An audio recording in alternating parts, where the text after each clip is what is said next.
2023, the Raleigh Radiance reigned supreme, eliminating DC in the semifinals and capturing the franchise's first ever PUL title. 2024, however, was a season of heartbreak. The Radiance lost both of their contests versus the Shadow, finding themselves on the brink of elimination. Radiance traveled to Austin for their final game of the season, with the winner punching their ticket to the PUL Championship weekend. Raleigh battled but fell to the torch, missing their chance to repeat as champions. Austin Torch punches their ticket to championship weekend for the first time in team history.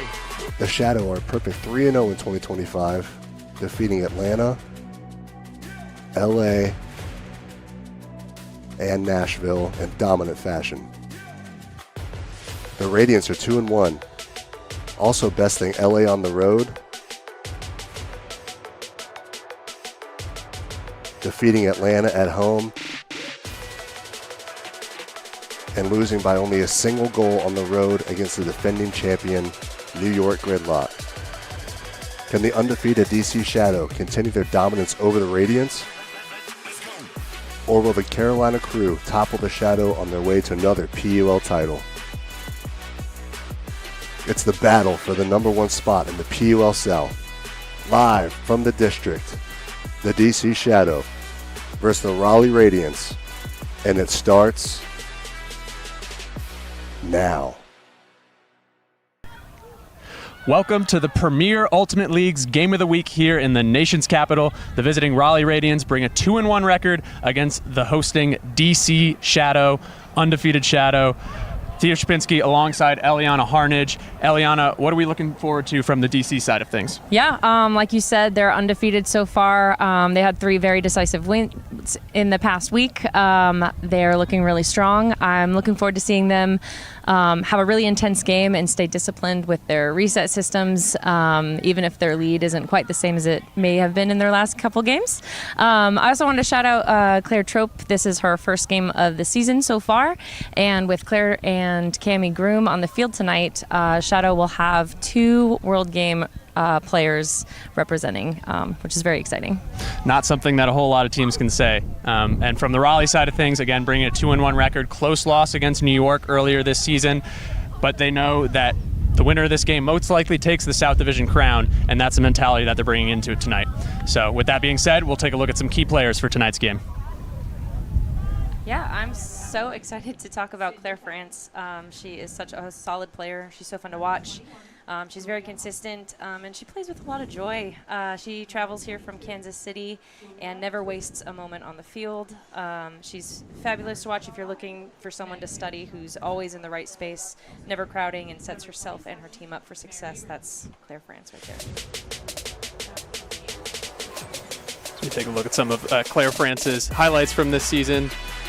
We had France with I believe it was 6 goals, 4 blocks, and a bunch of I think 8 assists as well. Yeah, already equaling and surpassing last year's totals for those stats, quadrupling her block total from last year as well. Yeah, in just 3 games. I think her stats from last year were the entire regular season. France will be a big impact for Shadow's possibilities of winning tonight's game. And then on the Raleigh side of things, the team from down south, Alex Barnett has been the model of consistency for this Radiant squad. You can see the stats there, 6 goals and 8 assists and 34 points played, but what that doesn't say, only 1 turnover this year.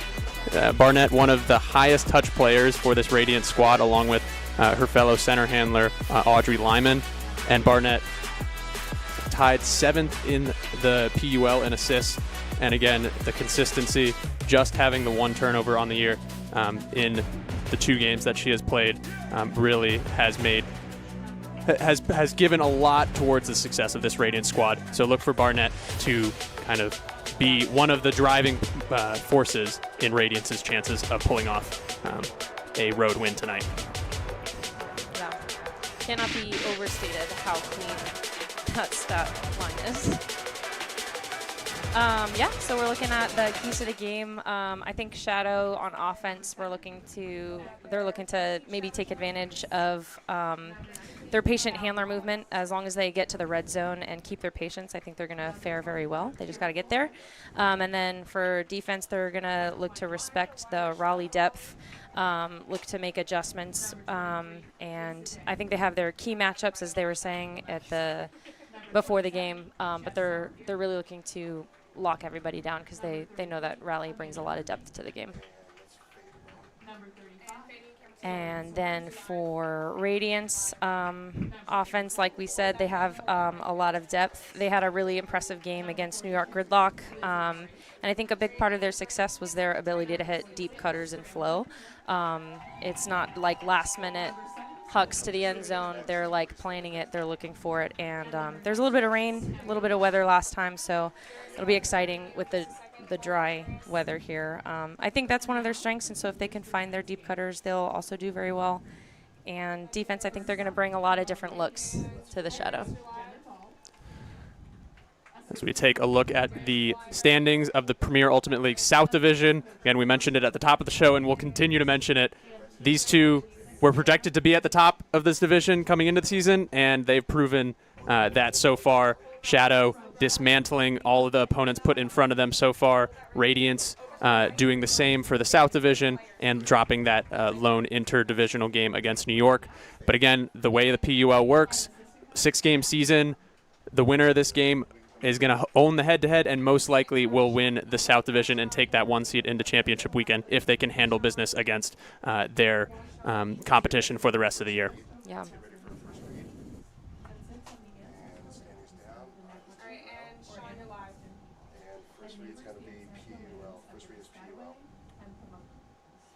This live broadcast is brought to you by the Premier Ultimate League. The PUL is a 501c6 nonprofit. This league has been community funded since day one, and we are so grateful for the support. We ask that you consider donating to help us continue to transform and fulfill our mission. Head to premierultimateleague.com to donate today.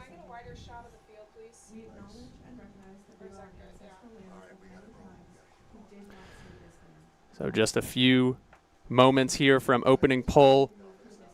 We can't go without mentioning that, one of the Radiance's best players, Lindsay Sue, has been out this whole season. So that's a big loss for the Radiance. But they have certainly filled in the gaps that Sue has left behind. Again, Radiance also without one of their leading defenders, Hannah Betcher. Betcher tied second in the league in blocks. But again, one of the big stories, you mentioned it earlier, Claire Trope playing her first game of the year for the Shadow. Claire Trope and Cami Groom, both World Games players. Very excited to see them in Australia. Is Australia this year? China. It's China. Yes. Yeah. Chengdu.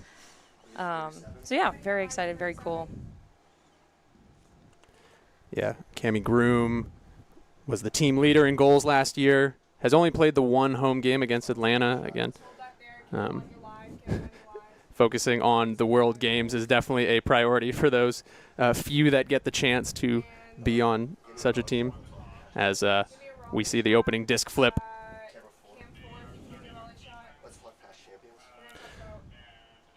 So again, Raleigh, we saw in that opening clip, Raleigh won the PUL championship here in this stadium 2 years ago, back in 2023.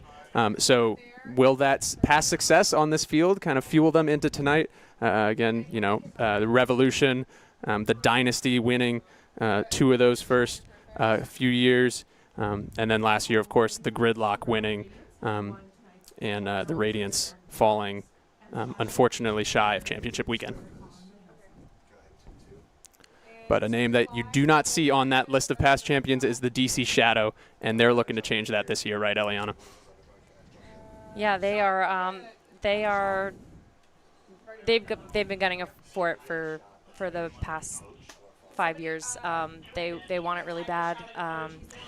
They put a lot of heart. They put a lot of practice into this. I've looked up to them all for years, so I'm so excited. I think they're poised for a really good game and perhaps a perfect season. We've got John Agan right here, head coach of the Shadow. This is his second year as a head coach. He is. I think the coach is on your. Yeah, there they are. He was. Oh, he was coach of the year last year. And then we've got the full staff filling out John Egan's. We've got Lane Dodge, or not Lane Dodge, Lane Kyung on the screen as well, assistant coach. This is her first year.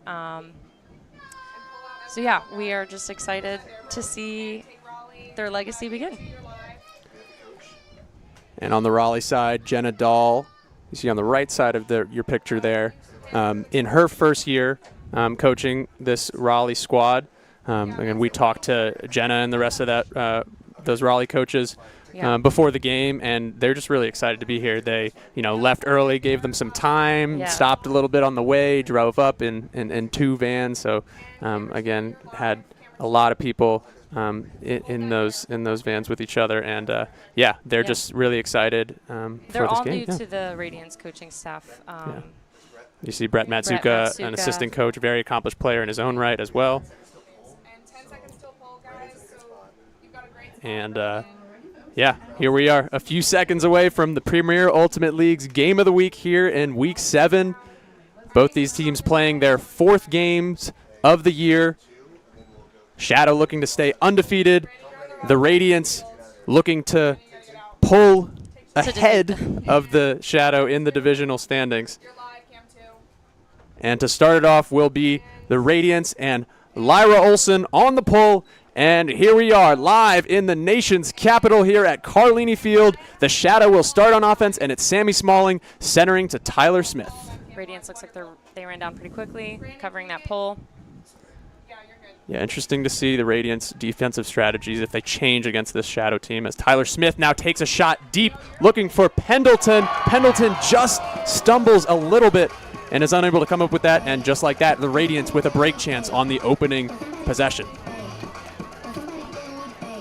Excited to see what defense Shadow throws. So the Radiance starting in a vert stack. It will be Olsen picking up. Goes to the open side for you. Quick movement. And now Colton on the near side. Back to LNU in the middle. Radiant's defensive line offense looking fairly comfortable so far, as Yu catches the up line and shoots for Colton. Colton running it down, catches it just on the doorstep.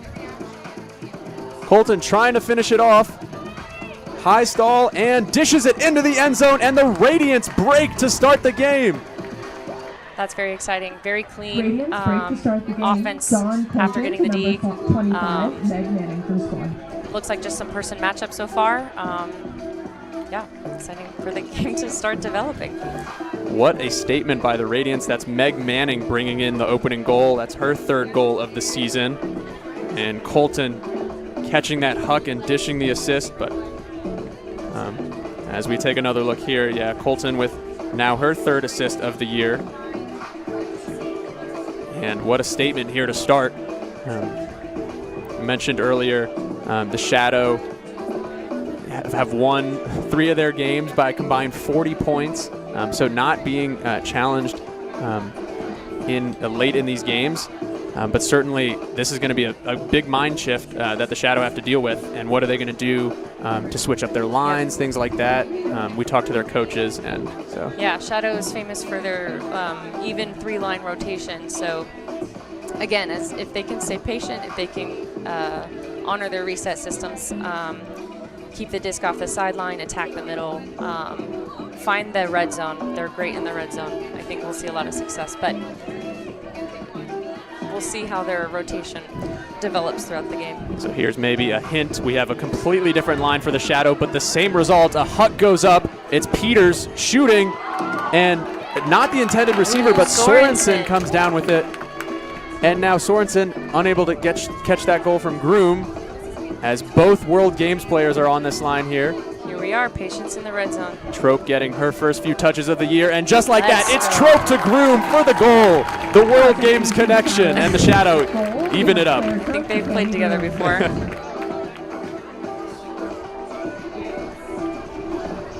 Yeah, the instant impact from Claire Trope. But it was this saving grab by Sorensen that kept the possession alive in the pile. Way to get up early. Come down with it.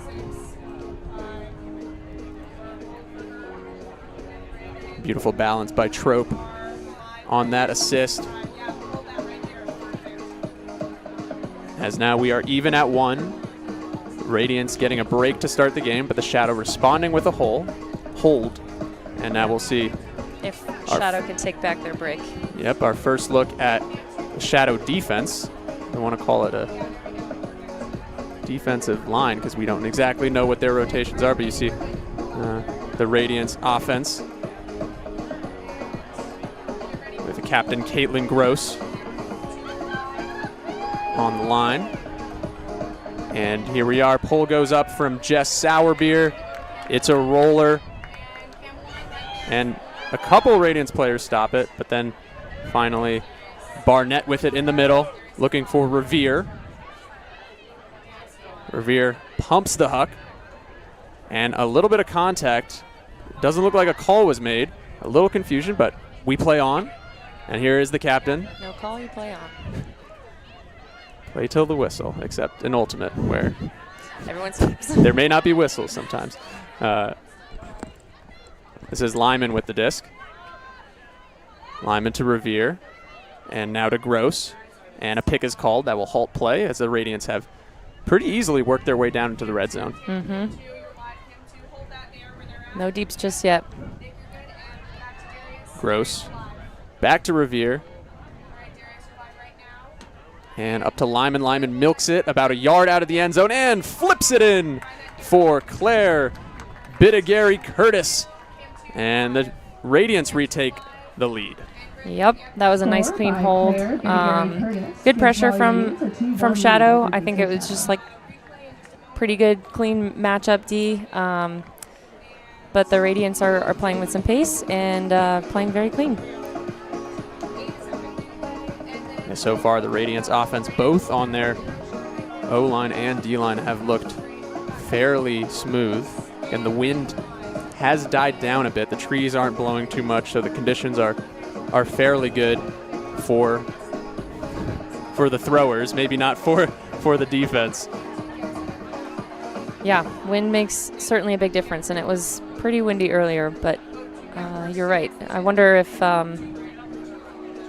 it'll be on and off tonight. But otherwise, perfectly beautiful. So Bidigary Curtis on your screen now picked up her 5th goal of the season just then. And it is Ellen Yu on the pole. And the Shadow back to that first line that we saw with Smalling and Smith in the backfield. Looks like they were sagging off the handlers and kind of fronting the stack. Yeah, that's the same thing we saw in that game against the Gridlock. Radiance really making the opposing offenses work, but the Shadow again take a huck. It's Smalling going up to Wallace. Very nice. And there it is. The huck doesn't work the first time, but the second time it comes down, and the Shadow even it back up at 2. Again, very clean. I'm waiting for the pressure to ramp up. I like the different looks from Radiance. So that's Wallace's first goal of the year after having 8 goals last year. Wallace only played in that home Atlanta game, so only her 2nd game of the year. But a beautiful shot from Smalling, and we have to mention Smalling has been absolutely dominant this year for the Shadow. With 8 goals, now 5 assists, 3 secondary assists or hockey assists, and also 5 blocks, which is tied 5th in the league.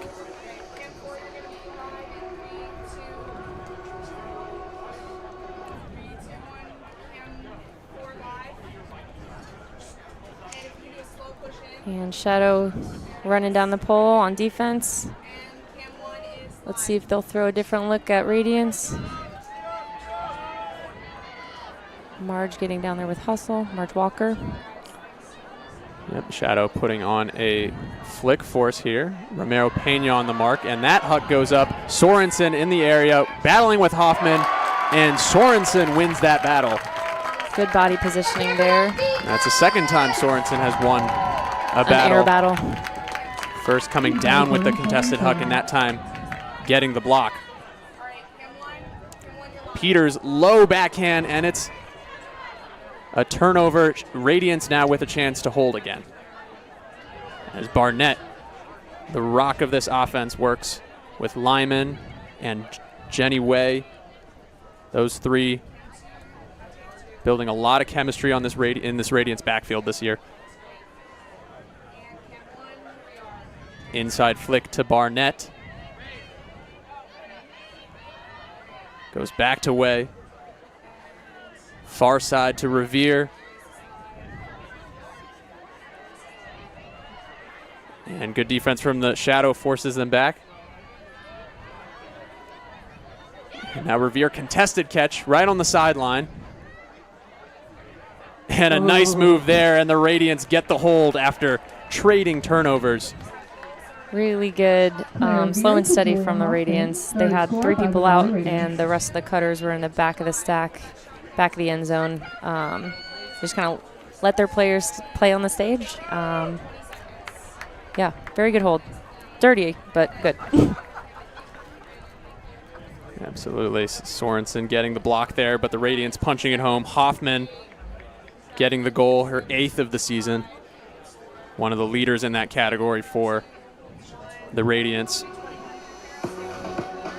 as their O-line has been building chemistry throughout the year, getting a lot of reps together. And the Radiance maintained that lead that they got from getting the break on the first point of this game, as we are nearing the halfway point in this first quarter. Yep, Radiance with another, opportunity for a break starting on defense, and Shadow with the need to hold. One of your keys to the game was that patient handler work for Shadow. The O-line so far, they've been willing to take maybe a few more shots than we may have expected, and that might be due to this Radiance defense. Yeah, it looks like they came down in a little bit of a junk. They stopped, I think, whatever pull play. And there it is. The Radiance defense forces a confusion, and Raleigh now with a chance to punch in their second break. Far side to Colton. Low backhand there for Kelly. Sorry, that's Sarah McKee.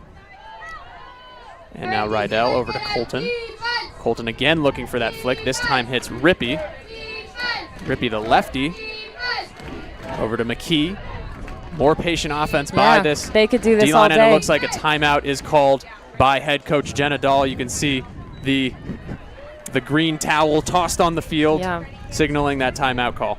I think that's a very smart timeout call. Another opportunity for a break. Shadow's not going to give up these opportunities very often. So they were being very patient. They were hitting the disc back and forth. They were swinging. I think they would have gotten it in, but I think this is a really good timeout for efficiency's sake. Really start the lead. I wonder if Shadow will bring out another defense. And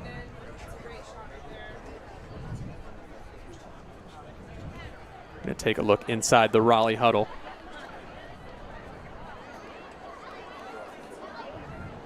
And back on the field, the substitutions are made. Both teams bringing in their respective lines. Barnett and Lyman in the backfield for the Radiance. They have to go back and forth, lose a few yards. Again, that threesome of Way, Lyman, and Barnett, as this is a bobble, and it's still caught. What concentration there from Bacchus Milestrup. Good pressure from Shadow. Looks like Shadow maybe. They're still applying the flick force. As this is contested now on the sideline for Bittigary Curtis, guarded by Gentilette, and up the line, in for the goal. That's the captain, Caitlin Gross, and she brings in the second break of the game for the Radiance, and just like that, they are doubling up the Shadow early on. Yeah, really good tight pressure from Shadow. Ellen Mueller just got her fingertips on that disc, but the concentration from Radiance was too good. Yeah, that's really impressive. And then they were able to keep it slow and punch it in. Another break. And still playing clean offense. Shadow definitely going to have to think about how they can stop this Radiance offense that's been both patient and opportunistic. Patient and opportunistic. Oh, yeah.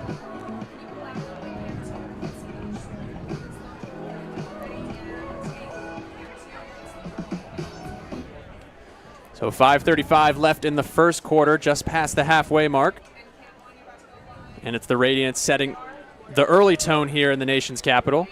Again, the Shadow have rarely, if ever, been down in a game this season, having a plus 40 point differential through their 3 games.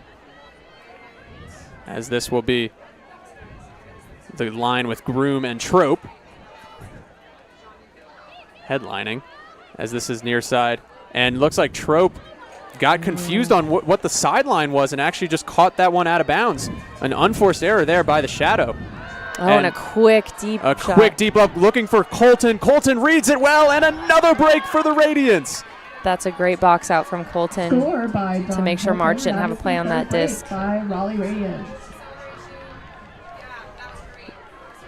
What a huge momentum shift. Claire Trope thought she was in bounds. She was out, and just the instant huck. Yeah. And what better target than Colton down in the end zone? Yeah, and the pace, I think the pace on defense, the pace on offense, that Radiance is kind of really trucking along. They're not going to let Shadow breathe. So again, I think Shadow just needs to keep their own patience, play their own pace. I think they need to get to the red zone and trust that they can get those scores. I think just working it up. And that's Dawn Colton's first goal of the year, to go along with 3 assists and 3 blocks. As you see Shadow fans trying to pump their team up. Yeah, it's getting loud in here. We have a good crowd here on this Saturday evening. The nice weather definitely playing a factor. Definitely helps. So 5-2 now the lead. 3 breaks for Raleigh. Shadow. These poles are getting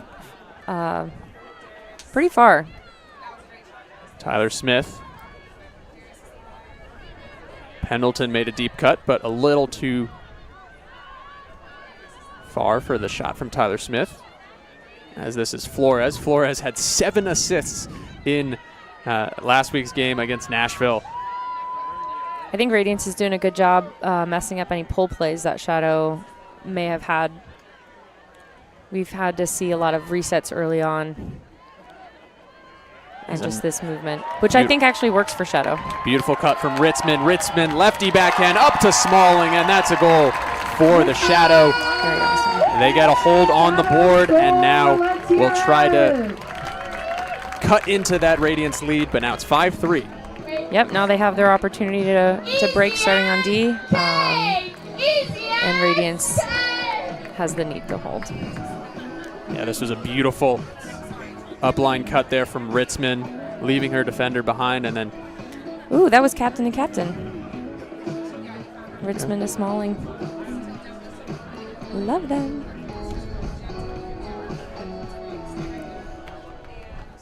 A much-needed hold for Coach Agan's Shadow squad. Yeah. Let's let the Shadow defense cook. Let's see what they can do. And both teams still playing pretty cleanly. Again, we've had some pretty quick points, already 8 points up on the board in less than 8 minutes. Some Breeze Folkaroos in the crowd there. Again, Breeze will play here tomorrow afternoon. Nice roll pull. Amanda Beans Murphy getting down quick. And Lyman to Revere. Revere been the consistent initiating cutter for the Radiance so far. As Barnett up to Way. Way at half field now. Resets to Revere. Now to Barnett. Maybe Shadow finally applying a little more pressure on this Radiance offense. As this is a contested catch, but caught by Lyman. And now Lyman shoots deep. That's a floaty one. Multiple defenders in the area.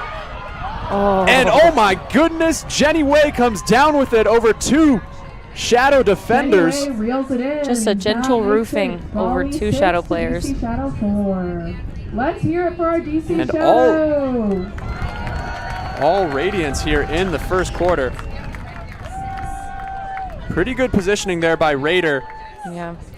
but Way just able to go over the top. Jesso there with some help.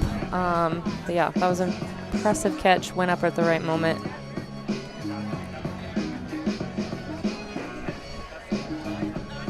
Another hold opportunity for Shadow.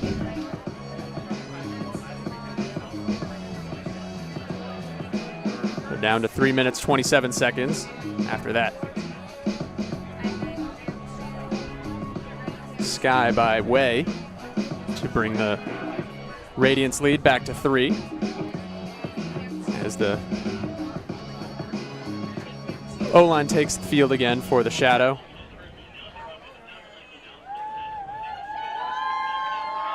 And it'll be LNU on the pull again for the Radiance. And it's again Tyler Smith and Sammy Smalling in the backfield. Radiance sagging in the handlers. That has really caused some problems for the Shadow early on, hasn't it? Yeah, I think Radiance is getting down there really quickly on the pulls. They're sagging the handlers. They're poaching off the stack and then snapping on to play tight defense. And it's forcing Shadow to have to work it up small and quick. But again, I do think that works for Shadow. So I think if they embrace it, they'll continue to find that red zone and find success. That's the idea anyway.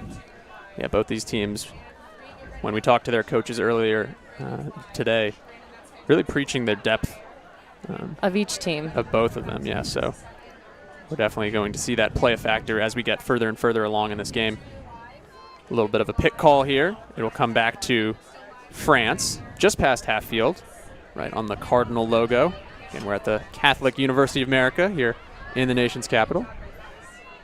France gets it to Flores, and now up to Smalling. Smalling steps around, and looks like Ritzman didn't quite know what angle Smalling was releasing that at. And it's another break chance. That attack to the break side, on the wrong page with Ritzman. Another hut goes up. 2 DC defenders this time get the best of Mary Rippey. And Shadow with another chance to hold. Smalling, far side to Ritzman. They connect that time. And now France, our key player earlier today. About 12 yards out of the end zone.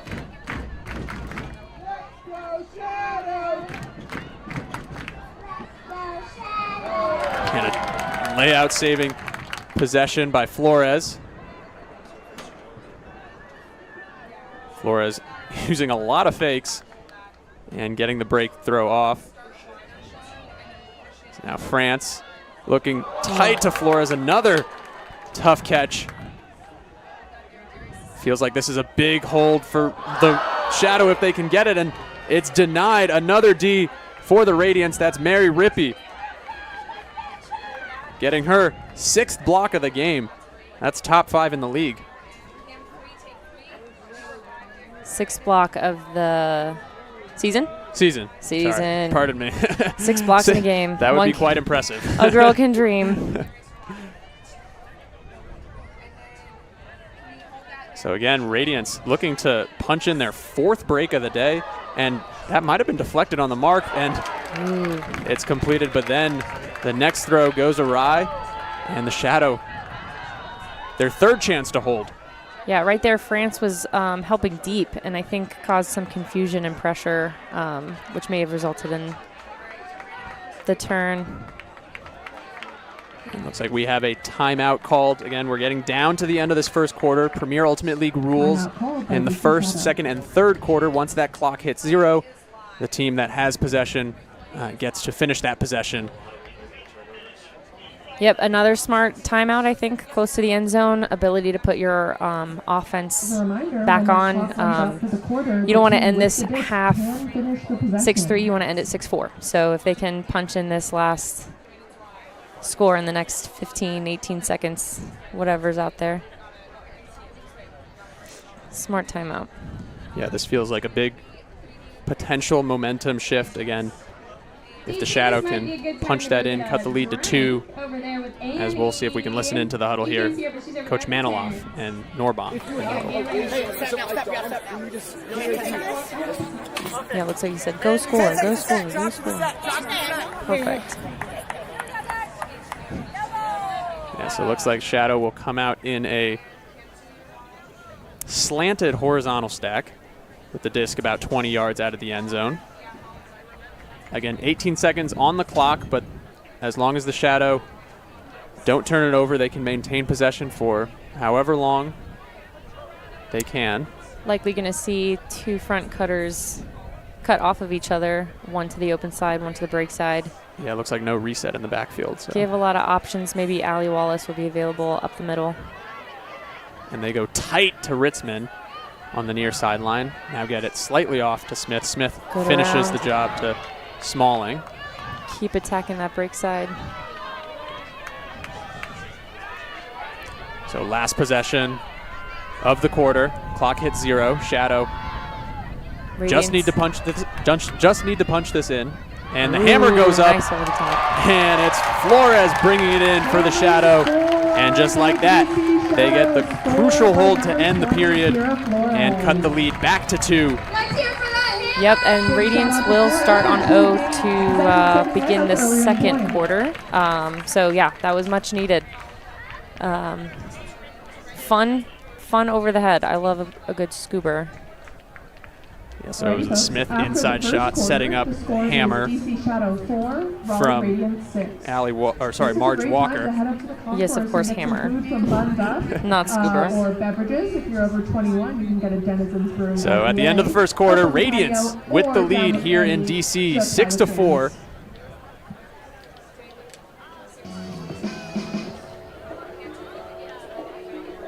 As this Premier Ultimate League Game of the Week and the battle for the PUL South Division is just getting started here in the nation's capital. Yeah, I think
Back inside Carlini Field, and it's the Radiance with an early lead.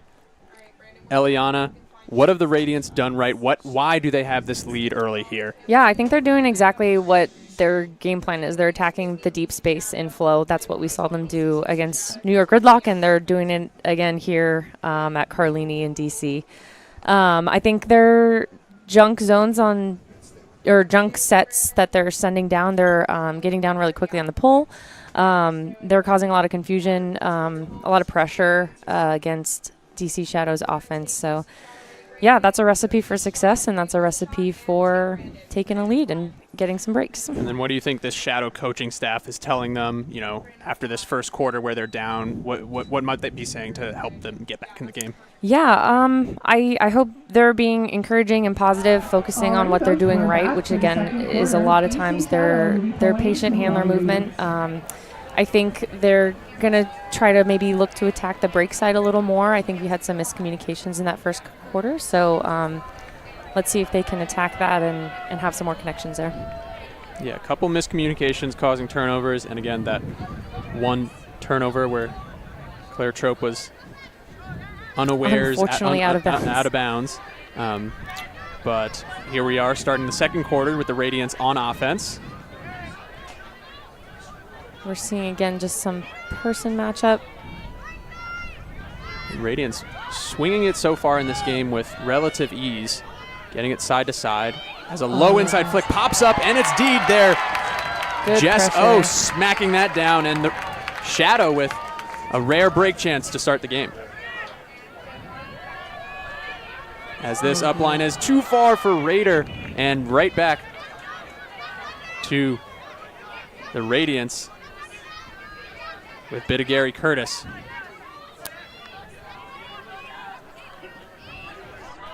Long inside shot, and that is a miscommunication. Barnett pointing to herself, taking blame for that one as she sets up on the mark. Sour beer. A little contact on the mark from Jenny Way, and looks like a call is made.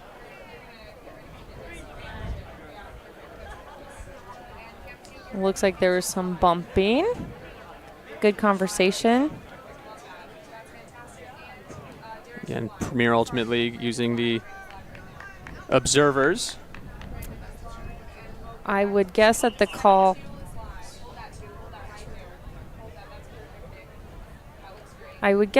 Sour Beer was talking about was maybe some contact, and then perhaps Radiance Way was saying that Sour Beer may have been bumping into her. And again, it's that classic play where it's very hard for any contact to not be a foul on the mark. Yeah. It's that old classic. As long as the defense is moving, they can do no wrong. So it looks like the stall will come back in Or the offense can do no wrong. at 1, and Sour Beer gets it back. Gentillette hucks it, looking deep for Mueller, and a diving layout. I think may have gotten a fingertip on that was Caitlin Gross. Captain Caitlin Gross. So pretty good defense from the Radiance, forcing the Shadow to take some low percentage hucks. As Barnett working with Way. Barnett laying out to save possession there.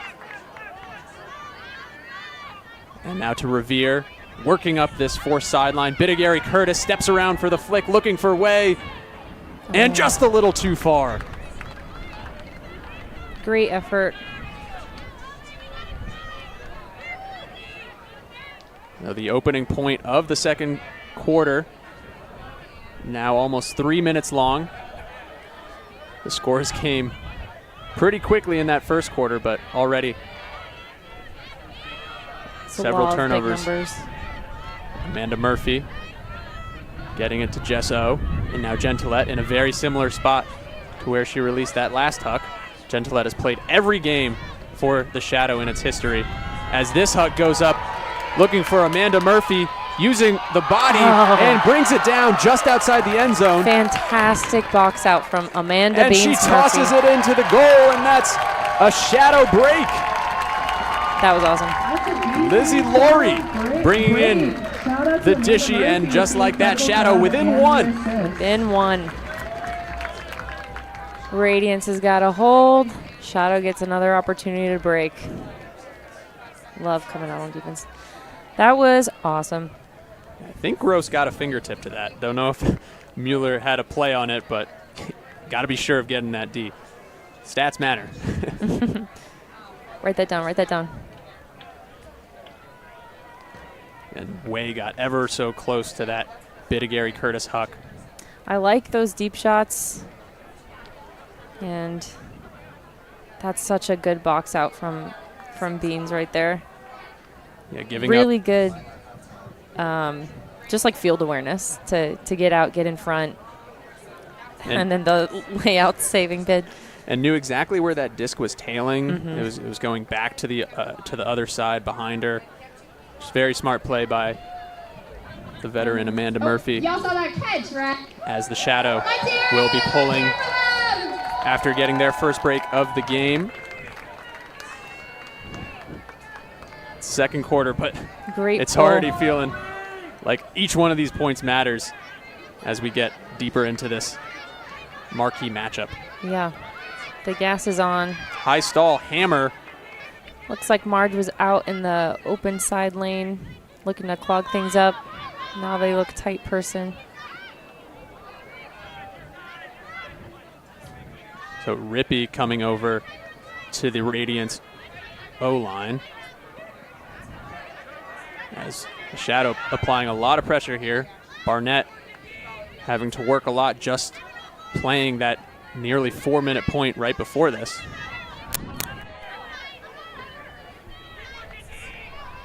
It's the life of O-line, baby. And Trope fingertips away from getting the D there. And now Rippey near side. A little behind Barnett, but brings it in. Looks like Shadow's not quite sealing those marks, and they just marched up the break side for that hold. Good patience demonstrated by the Radiance, and they get a hold on the board, even up the score in the second quarter, and maintain a 2-point lead.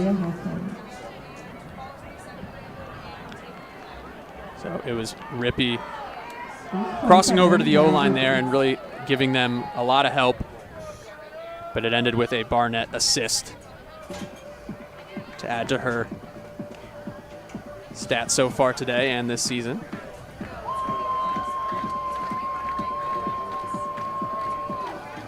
Hey folks, this is a great moment to be sure to follow. Sun is setting below the trees here, and Lights are turning on, which is just a magical time to play, I think.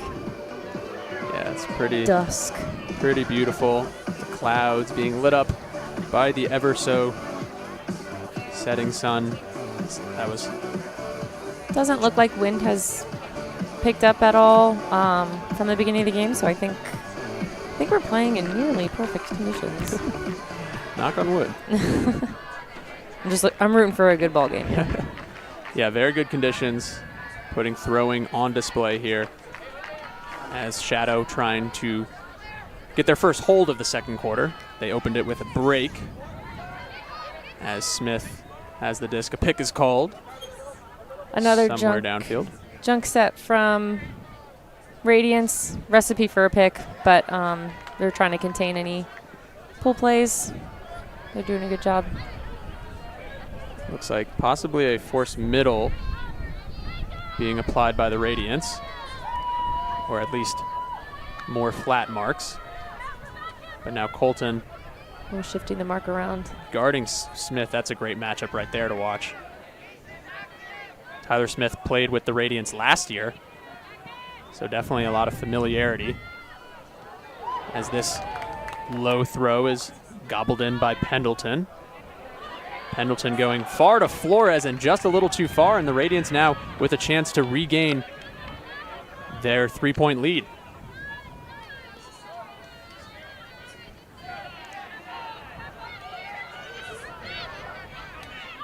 Little slow start from the transition, but Radiance is getting in the groove. And the Ooh, inside deep flick shot.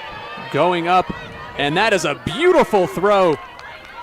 Perfect put. If that was put any differently, Allie Wallace would have eaten that up. What a difficult throw by Meg Manning, and it was Julia Zworzinski on the receiving end. As we take another look at this one, has to get it past the mark, but still keep it in front of the Shadow defender. Very difficult throw. And again, we said this was going to be a game where we put throwing on display, and there's a beautiful example of it. It's a beautiful example. Apt. Very apt. There you see the goal scorer and the assister, and they will march right back to the line and get on for another D point. If it ain't broke, don't fix it. So 6 minutes left in the second quarter. Raleigh responds to the DC break to open the second quarter with a break of their own and maintain that 3-point lead that they had through much of that first quarter.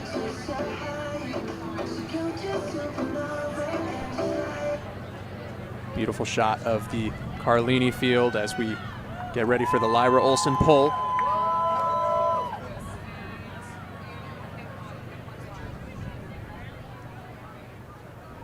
That lands just in bounds as Rader picks it up, centers it to Sourbeer. Flat mark in the middle. Sourbeer to Gentilette. Forcing maybe back middle. Nope. Now trying to keep the shadow on the sideline.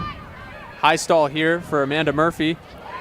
High throw is caught and brought in by Graham Cunningham, one of two actually Washington, D.C. natives on the team, along with Jordan Sorensen. As Mueller makes a fake and gets it up to Lizzie Laurie, who shoots deep, looking for Gentilette. Can she keep it in? Ooh. Almost very dangerous, right into the fence. What effort, though, from Gentilette.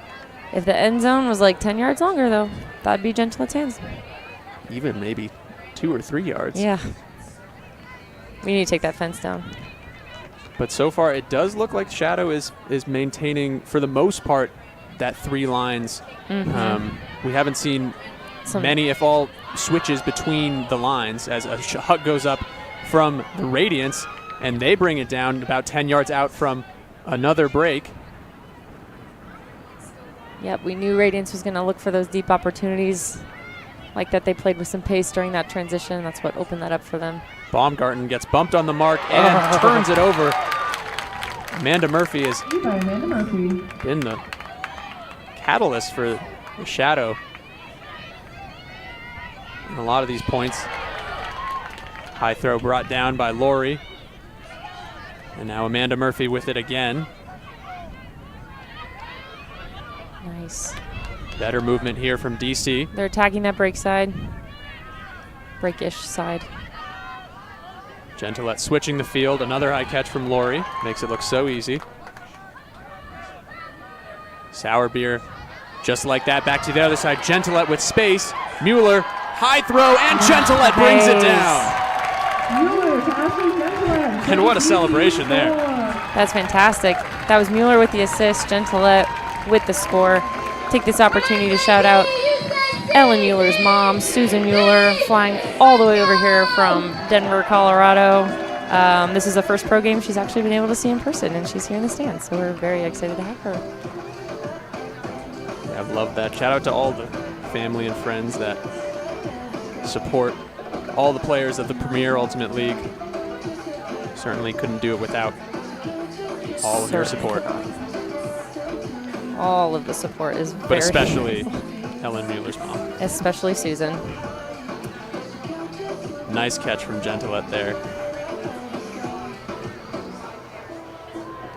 Yeah, attack that super early. No pressure from Radiance, but still got to make sure you bring it down. And it was definitely not an easy throw as the mark sealed around and forced Mueller to come back to that inside flick. Couldn't let it be too floaty. But she was just so open.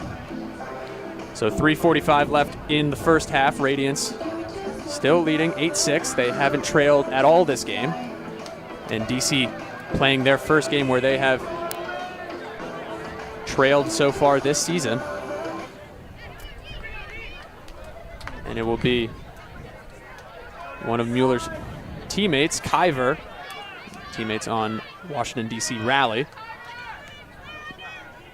As Earhart loses several yards to Lyman, but gets some of them back.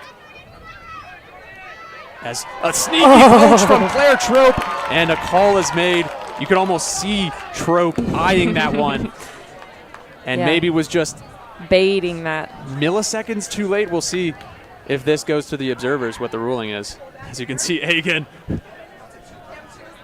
how much he cares about this. And looks like it will stand as a turnover, and it'll be the Shadow with a chance to break and bring the lead back to within 1. What a play by Trope.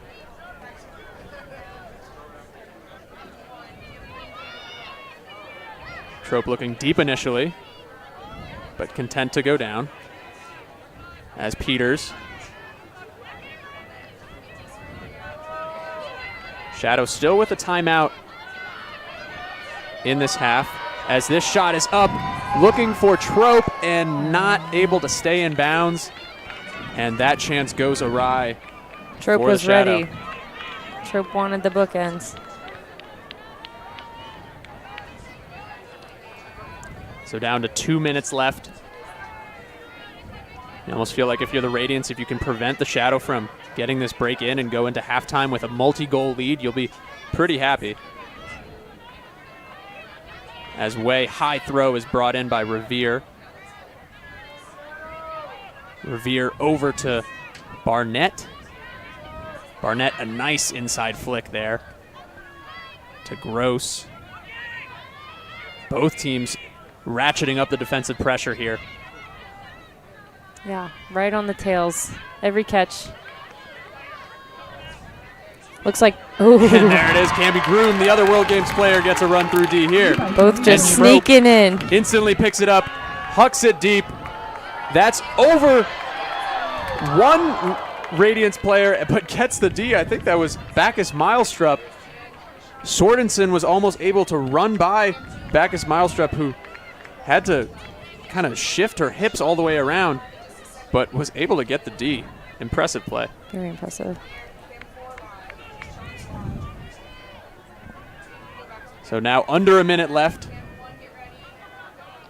And a timeout is called by the Radiance. That'll be their last timeout of the half. Yeah, not a bad time to use a timeout.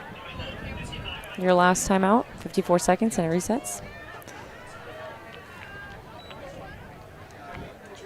I wonder if they'll come out with some sort of quick reset to a deep look, or if they want to kind of play with the clock a little and be patient, and then the deep look. Yeah. It's not a matter of maybe if, but when. Yeah, this. We have a timeout too, so we can take it if we want.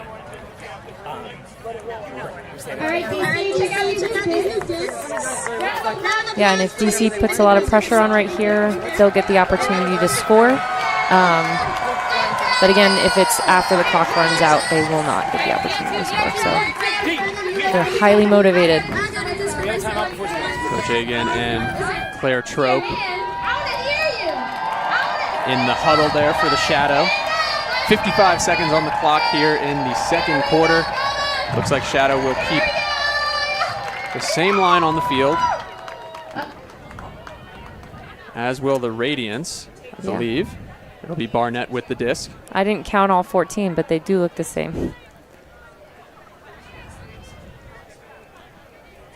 So will the Radiance be able to hold possession for the rest of these 55 seconds and prevent the Shadow from another chance? Will they score before then? Only time will tell. As reset. First reset goes off. Looking back to the middle. Pressure there from Gentilette.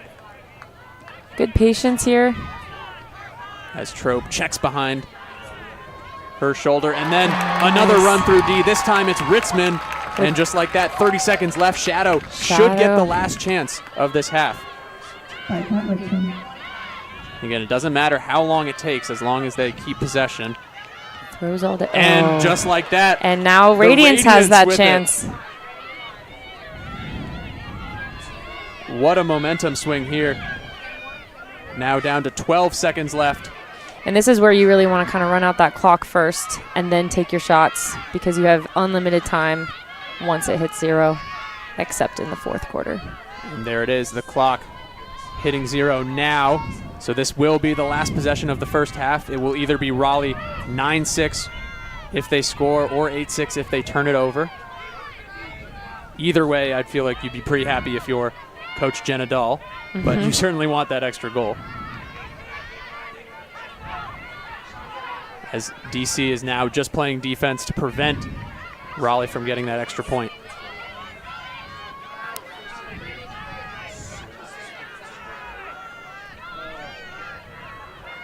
DC keeping the Radiance in their own half as Earhart pumps that after the flash by Murphy. Way. Nice and easy, eating up these unders and these Over to resets. Way gets it back from Bidigary Curtis. Bidigary Curtis going deep. Way puts it up, and Trope is right there and gobbles it up to end the Good first field half. awareness. We'll be hearing from Jenna Dahl, coach of the Radiance, in just a moment as we wrap up this first half. Again, the Radiance unable to convert this last hold Everyone, please direct your attention as to the Claire field. Trope We're playing heads up some defense, ladies' ultimate helps league off the back of the Arlington stack, girls matching middle school and gets the D. program. We'll be putting together a showcase So after a game. Let's fairly give high-scoring them a first quarter, wave. where the Radiance held a 6-4 lead over the Shadow, both teams scoring 2 goals in the second quarter. When I say lemon, you say sharks. Lemon. Exchanging breaks, Lemon. Lemon. and the Radiance with an 8-6 lead here as we go into halftime.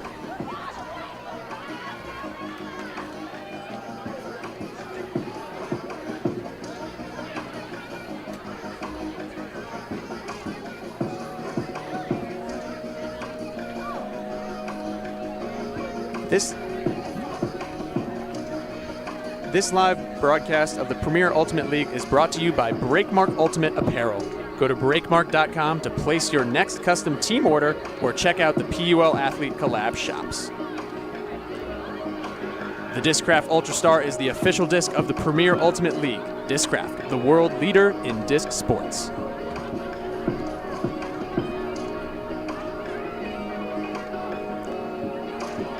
So as fans reset, fuel up, get a few more calories and drinks in their system as both the Radiance and the Shadow fuel up.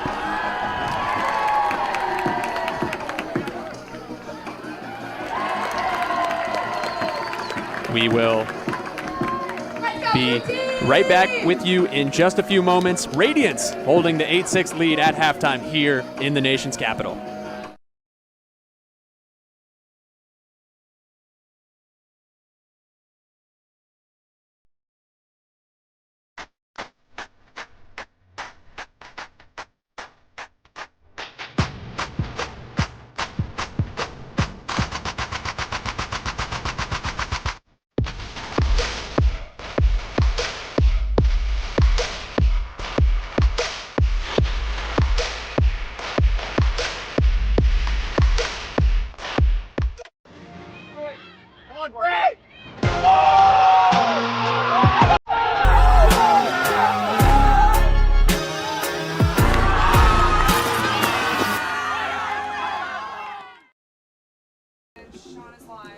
Back inside Carlini Field, Eliana is down on the field, and we will be hearing from Coach Jenna Dahl in just a few moments as her Radiant squad maintaining the lead from the beginning of that half to the end.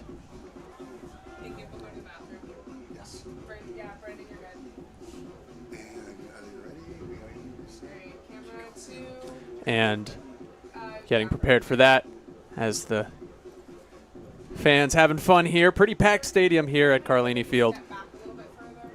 Fans enjoying this Saturday Night Ultimate. And looks like we are just about ready. Eliana, take it away with head coach Jenna Dahl.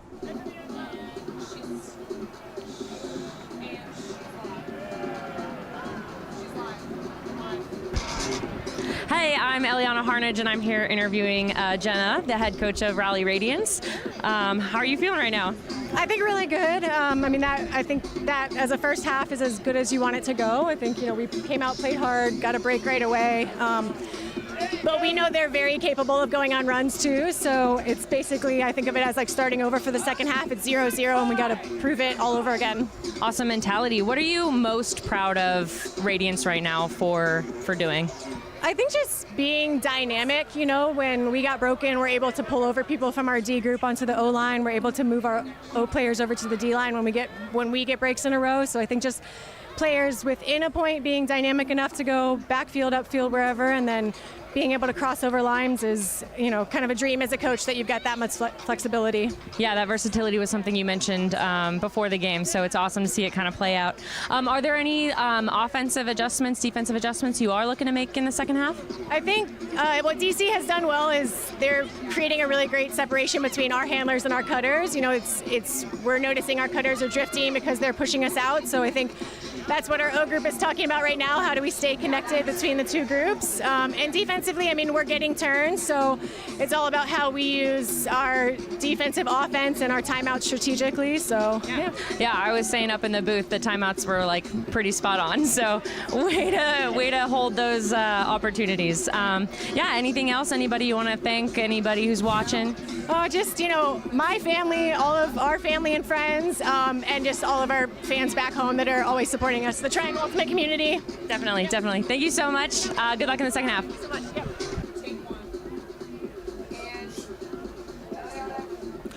Thank you very much, Eliana, and thank you, Jenna, for joining us. We will be back for the beginning of the second half in just a moment. Stay with us.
Let's go.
Let's go.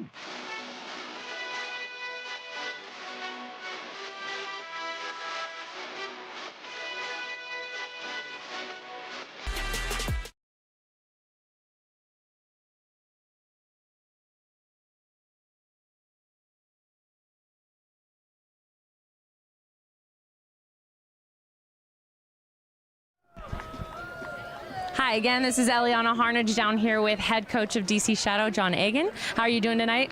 Doing good. Beautiful night. It is a beautiful night. What are you most proud of DC Shadow for doing right now? I think we really stepped up defensive intensity towards the end of that quarter, end of the first quarter too, but this is a great opportunity for us. We know we need some breaks to get back in this game and win it, and players are responding well and really digging in. Yeah. Before the game, you guys were talking about respecting the depth of Radiance and their versatility, and how are you going to continue to adjust to that in the second half? Yeah, this is a great team. You saw them do a lot of things well out there. A lot of really high ultimate IQ across the board. So we're looking to make sure we're making adjustments and making them think and pose different questions with every point. Definitely. And are you planning on deviating from your three-line rotation? Oh, that's a good question. I think viewers should stay tuned to find out. Stay tuned. You heard it here first. All right. Thank you so much. Good luck.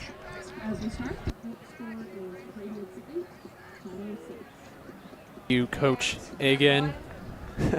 You heard that. Stay tuned. See what the Shadow does if they pull any strings to get back into this game. Again, they're not out of it. They're just down 2 goals.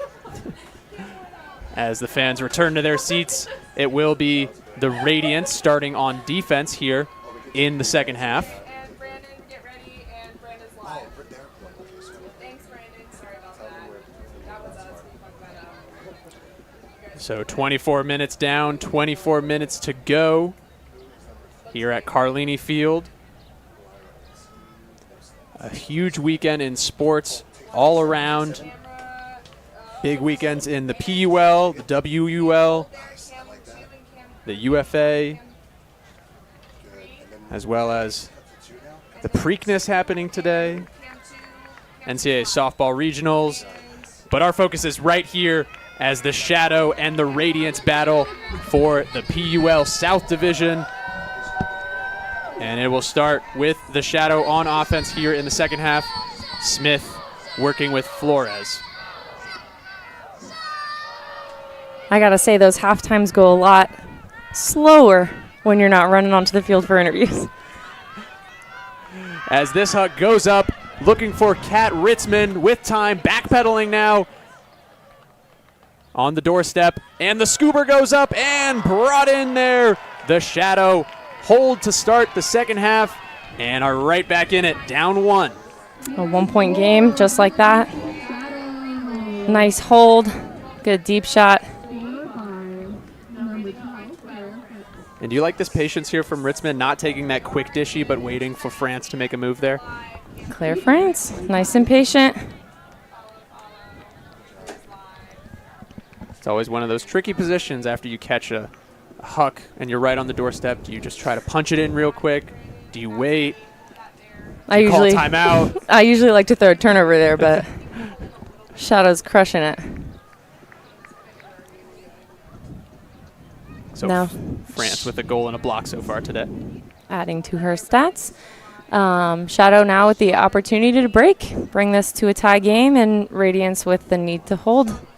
How important is it from a Shadow perspective to get that break right here, right now, and tie the game up versus, you know, maybe getting that later in the quarter? I think that would be a huge momentum gain for Shadow. I think, as we've kind of been talking about, they've had some very big leads this year, and I think to punch back hard and get it quickly will be huge for Shadow.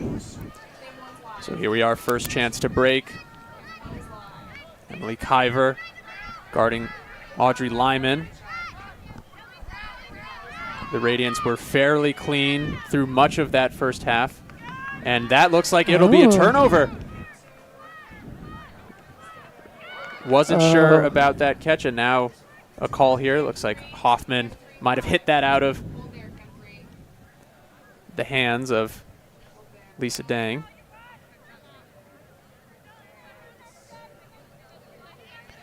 So we'll reset here. Shadow with a chance to break and tie this game up right at the start here. Trope was going up line, and now Peters shooting it deep, and another huck intended for Claire Trope that didn't even give her a chance to make a play. Yeah, it's a little rushed. I think Shadow just needs to get it off the sideline and reset. I think they're just taking shots they don't need to. Great handler defense there by Kyver, but a nice throw by Barnett. Gets it to Lyman. And now Barnett with it in power position, takes the backhand huck, looking deep, and not in bounds, but even if it was, Cami Groom was going to be there. Cami Groom, one of the fastest players in the PUL. I want to see a lot of patience from Shadow here, because again, this would be the big momentum shift. So second chance to break here, as Peters will walk this up to where the throw went out of bounds. And a hand block there by Jenny Way. And what a shift there. Now Radiance about 12 yards out of the end zone. Lefty And to Wade's Way. right on the heels. Way fakes the lefty, fakes another lefty. Throws the flick, and toe tapping. It's a goal. It's a goal. And the Radiance hold on the third possession of that point. Shadow, again, unable to get that final blow and tie the game up. Yeah. What a hand block there from Way. I like the look to the reset. Just great effort from Radiance to get that hand block. The pressure that Radiance is putting on Shadow is relentless right now. But Shadow's still in this. Shadow is going to come back swinging and fighting. They have, multiple game plans, lots of depth. They could deviate from their three-line rotation. The world is their oyster. Opportunity to hold. Yeah, I'm sure their coaches, all four of them, preparing their team for whatever happens in this game. They knew it was going to be a tougher test than any game they've had so far this season, and that has so far proven very true. As the Radiance, in fact, still maintaining the lead against the Shadow. Looking to take this crucial matchup of South Division favorites.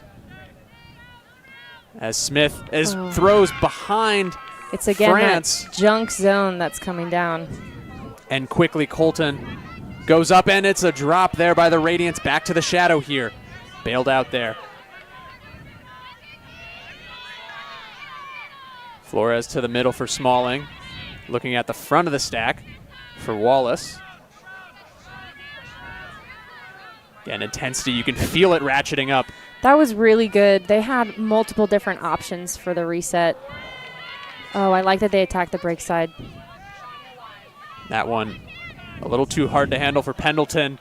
And again, all of a sudden the turnover is coming quickly for both teams. That's 4 so far this point, as the Shadow and Tyler Smith trying to settle their offense down a bit.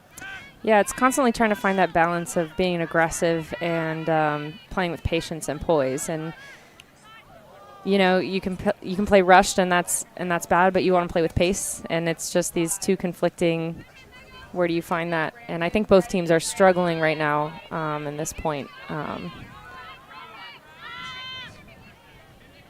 Ritzman getting the 15-yard under, then hits France for about a 20-yard under. Upline cut. And now Ritzman, lefty, has taken a few shots from this sideline. Nice little pop over there to Flores, and she pops it over. Switching the field here. To France. Back to the middle. This is that patience from the handlers that you were talking about. One of the keys to the game for the Shadow. Yep, if they're here in this red zone. Just keep working it together. You can see the Radiance willing to take those rolls, switches on the handlers. And it's making the Shadow work incredibly hard as a high stall. Reset goes off to France. Back in the middle of the field. Thought about the hammer. And pops it over a little too far, and a diving block there from Rippey. Fantastic effort from Allie Wallace as well to get her hands on that. You can just see how hard both these teams are working. The pressure is really on. Both teams are coming out with a lot of fire. I really liked Shadow's patience there. And, yeah, they got to keep committing to, like, fighting for that break side so they can switch back. And this is some heavyweight stuff we're seeing. Multiple players with their hands on their knees. They are working so hard. It was a hot day. It was pretty humid. It's cooled off a little bit, but it's definitely... Yeah, remember when we said it was gorgeous? It was a little hot, actually. Yeah, we're up here in this at least slightly air-conditioned booth. Slightly. A beautiful catch there from Colton, just out of bounds. That would have been quite an impressive catch, as this was the play here from Rippey. Both players going full stretch. As there we see Zach Norbaum, former player for the DC Breeze, assistant coach for the Shadow. Current captain of DC Raleigh. Yeah, so. And my roommate. Shout out Zach Norbaum. He makes a lot of pottery. He's a potterer in his free time, and they are beautiful. If you want any plates, he does plates really well. Lots of good mugs, too. Norbaum Ceramics. And now Raleigh resetting it after that timeout. Pick is called. You know, we talk about every point being important, but this one, again, Raleigh with a chance to extend the lead to 3 for the first time in the second half, or the Shadow can bring it to within 1 if they get the stop and score. Ooh, attempted toe, succeeded toe. But then a low throw there gives it to the Shadow in the red zone, and bread and butter, baby. It'll be Jess O picking it up. Interesting here, as Trope and Cunningham were both set up as resets. Now the Shadow into a more conventional end zone system, but they have lost about 15 yards. Getting that all back here. Nice. Mueller attacking the break side. Radiance is really doing a good job communicating. And the hammer goes up, and it's too low for Jess O. Again, the Shadow unable to punch it in when they get into the end zone. That red zone conversion not clicking right now. And this huck goes up and is too far for Bacchus Milestrup. Claire Trope takes the under to Mueller. Again, the Shadow have it back in the red zone. Can they convert this time? What do you think they have to do to iron their red zone mistakes out? I think when they get close to that sideline, that like home sideline where their team is, they need to be looking immediately to hit back to the middle. And I think they need to connect with their cutters downfield a little. I think a lot of that has to do with the pressure Radiance is putting on. And there we go. Break side. Connect. There we perfect. And they did it. Speaking of connecting to their cutters downfield, it's Trope to Mueller coming from the back of the stack there. And just like that, the Shadow get a hold. It wasn't the cleanest of holds, but it is a hold nonetheless. And they are back within 1. And a break opportunity. Yep, and they can send a full new line out there to try to get this break. Looks like Trope will remain on the field. So this is kind of the first time we're seeing the Shadow deviation. coaches deviate as these points get ever so more important.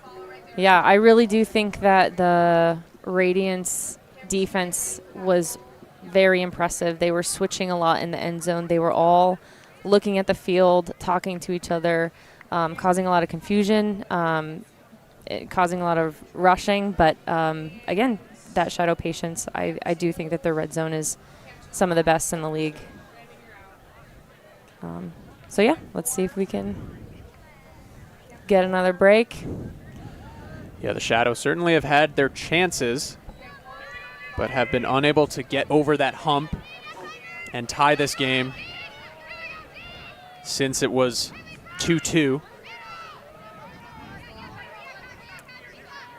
This time, the Radiance going with a spread play to start, and now transitioning back into their more normal vert stack, as Rippey is now over to the offense.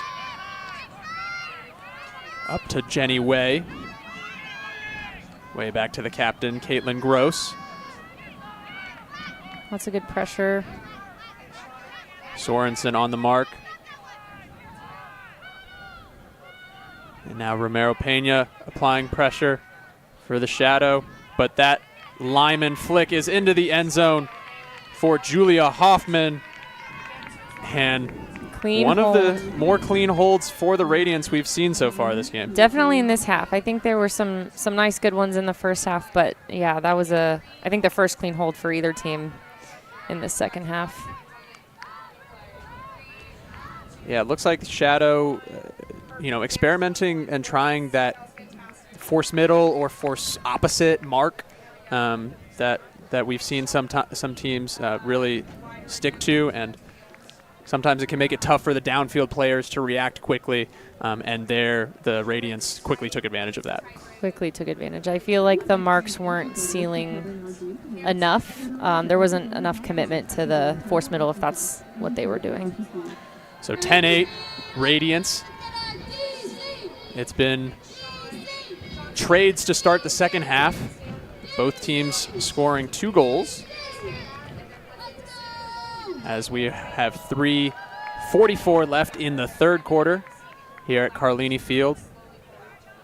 The sun has gone down, but the lights are bright as we take in this game of the week here.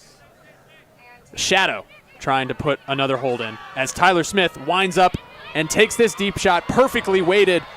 Again, another hook to the doorstep. Can the Shadow convert? They had cutters following quickly. Now they're on this corner. Pendleton with the little flick and gets it in for Wallace. That's a secondary assist for Wallace. And sorry, that was France. France getting the assist there.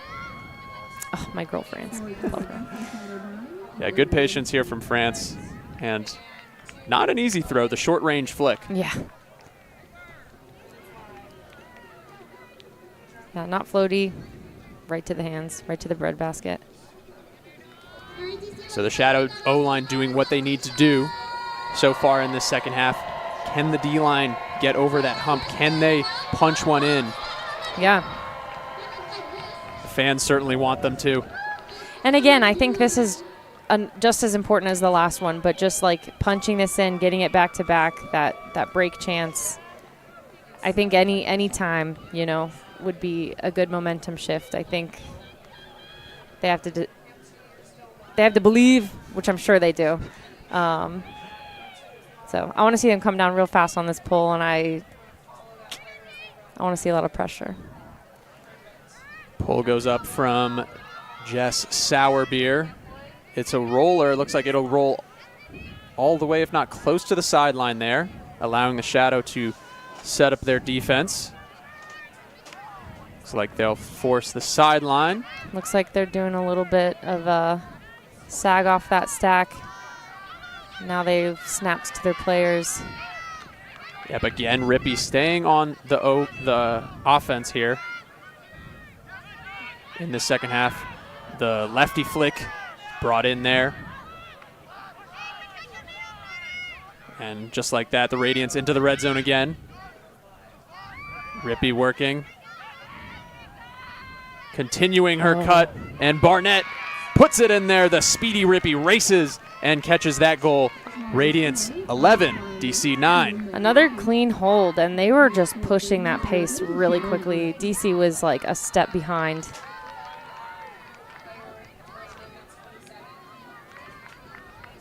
And it looks like Shadow's just forcing, I think they went back to maybe a single forcing forehand only. And that was all open side, if that's the case. Yeah, with a player like Rippey who has wheels to burn, it's all important to get that first step, not allow them to get a free release, because you saw what can happen once they get a head start. Very cool. But yeah, Rippey playing mainly defense in that first half and now transitioning back to the offense as Radiance know if they hold out, they win this game. Yeah, it's a lot of patience with their I feel like I've said patience about 1,000 times, but that's the name of the game. It's actually ultimate frisbee. But yeah, with the clock, managing it when you have the lead, maybe not quite close to that since we're still in the third quarter, but it's probably on someone's mind down there. And being able to switch Rippey back and forth to O and D line speaks to their depth of personnel and ability also. Yeah, and it's exactly what Jenna Dahl was telling you at halftime, working with the dynamism of their players, switching them back and forth, putting them in different spots, and they're certainly excelling in all of those roles that they're putting them in tonight. As intense defense there. The backhand hook goes up, a couple players in the area, but it's Flores that comes down with it and dumps it in for Ritzman. And Shadow put another goal back on the board. Great box out again. We saw that from Radiance in the first half, and Shadow's able to punch back. A clean hold for Shadow, and then on to the break chance to tie this game up. We've been here before. Wallace just put enough on that to get it over the outstretched arms of Dawn Colton. Colton, one of the best defenders in the air in the league. And so not an easy play there by Flores, but great concentration, and Ritzman bringing in the goal. 1:51 now in the third quarter. Now the time starts to play a factor. Third quarter, last quarter, where you get that possession to finish it out, because in the fourth quarter, it's zero a buzzer means beater. zero. Zero means zero. So if it is still close and maybe tied at that point, that'll be super fun. But this has been quite the game so far. Raleigh, their largest lead was 3, which they had at times in the second quarter. But it has been alternating between a 2 and a 1 goal lead. Shadow still trying to fight back and tie it up. Will they do it here in the third quarter? Alex Barnett has other ideas. Hitting the break side. Very tight defense from Claire Trope there. Forces Gross to look to a second option, which Earhart is there. Barnett quickly back to Earhart. And now far side to Bacchus Milestrup. Cami Groom on the mark. Peters thought she might have been close enough to get that D, but Barnett brings it in. Keep saying the intensity is ratcheting up, but it really feels like it is as Cami Groom skies for the D. That was really good pressure from Shadow. They weren't letting anything around. And a hut goes up. Trope with acres of space. Will this get to the end zone? No. Trope about 5 yards out. A bunch of Shadow players running down.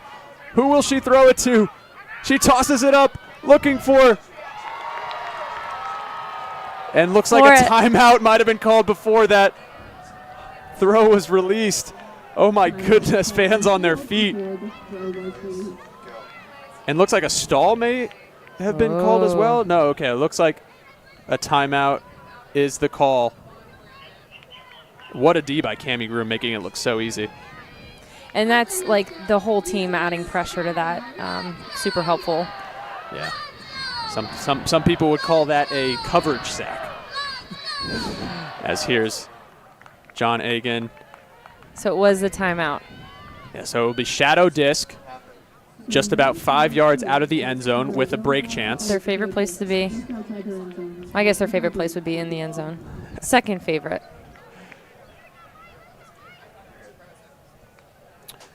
So Claire Trope will have the disc. That's one thing about timeouts, too, is that the stall actually resets. You get the opportunity to sub on a full new line if you want, just a few people, and the stall resets completely, so the same person does not have to pick up the disc. And I'm curious here, we saw 3 times in the Radiance's game against the Gridlock. Gridlock called a timeout in the end zone, then the Radiance put on a zone defense. I'm curious what they do here. Looks like they're reverting back to a person defense. Colton appears to be waiting in that open side lane. Yeah, we got one on the break side. We got a little tight on the handlers, a little bit of help D. High stall. Trope wheels around for it. Is close to the sideline. Pick is called. Radiance putting a lot of players in that little corner. Can the Shadow work their way across? Because if we can get a wide shot, we see like 3 Shadow players open in this backside of the end zone. Oh, yeah, is that Tyler Smith just standing by her lonesome? Trope gets the around flick to Flores. Flores doesn't do the same for Trope. Back close to the sideline. Flores makes a move and wasn't being looked at. And now this one's deflected, but Trope comes up with it. Great concentration and great call from Cami Groom to get that centered. Cami Groom now to Trope. Trope goes to the end zone, and that's in for a goal. Allie Wallace brings it in, and the Shadow have finally tied it up. They do leave 3 seconds on the clock for the Radiance, but that felt like a huge goal for the Shadow. Huge. 11-11, make a wish. It's a ball game now. Wow, what a point here. Felt like they were working in the end zone for eons. Great concentration from Trope, and what a finishing touch here. Yeah. That's a great flick to that break side. Break side is in this year, 2025. You heard it here first. Open side out.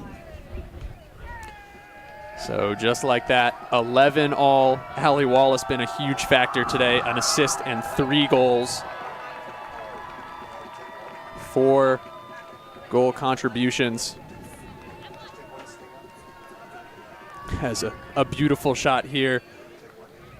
Cinematic Carlini Field playing host to a classic tonight.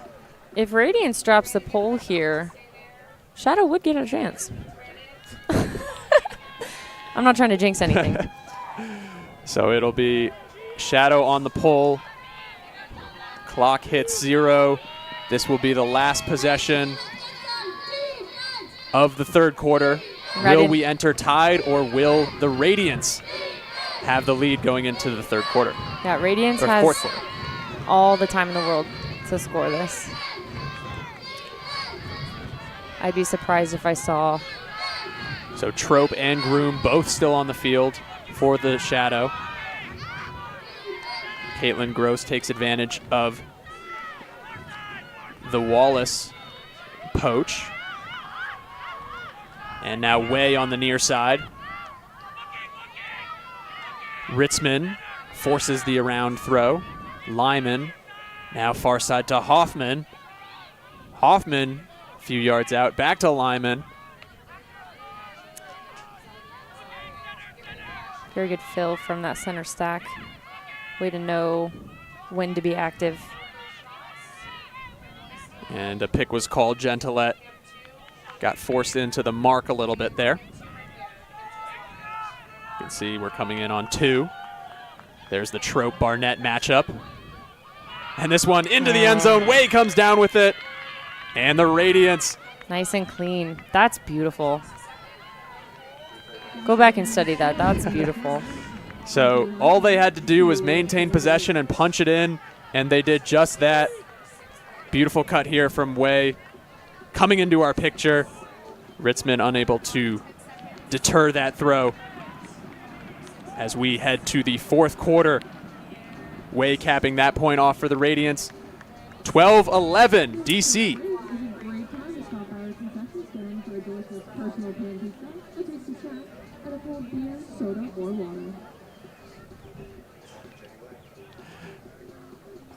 Yeah, it makes me think that Jenny Way has cut for that throw like 1,000 times. It was very clinical. Just quick jab, step to the open side, and right back to the break. Good connection from that handler and cutter.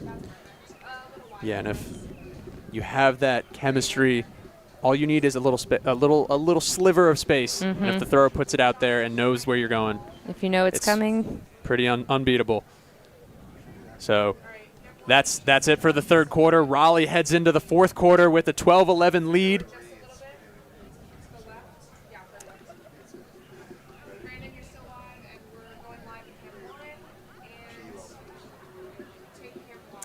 Yeah, I was really excited about this game.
DC fans, we love seeing you on social media. We encourage you to take photos and short videos while you're here at the game, post to Facebook, Instagram, and Twitter, and tag us.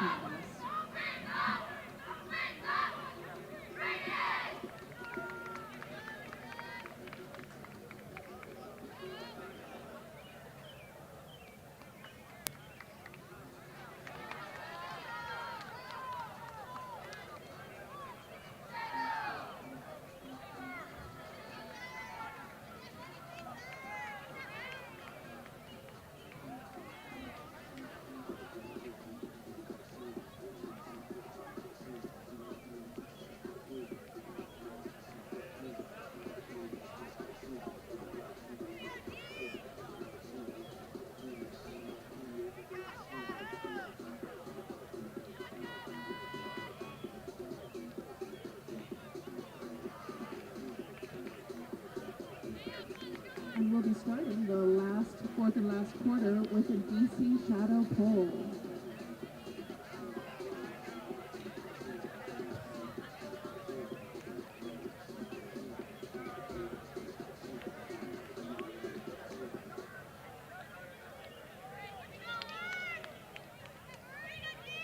For the Radiance, for the Shadow, and we're back live here.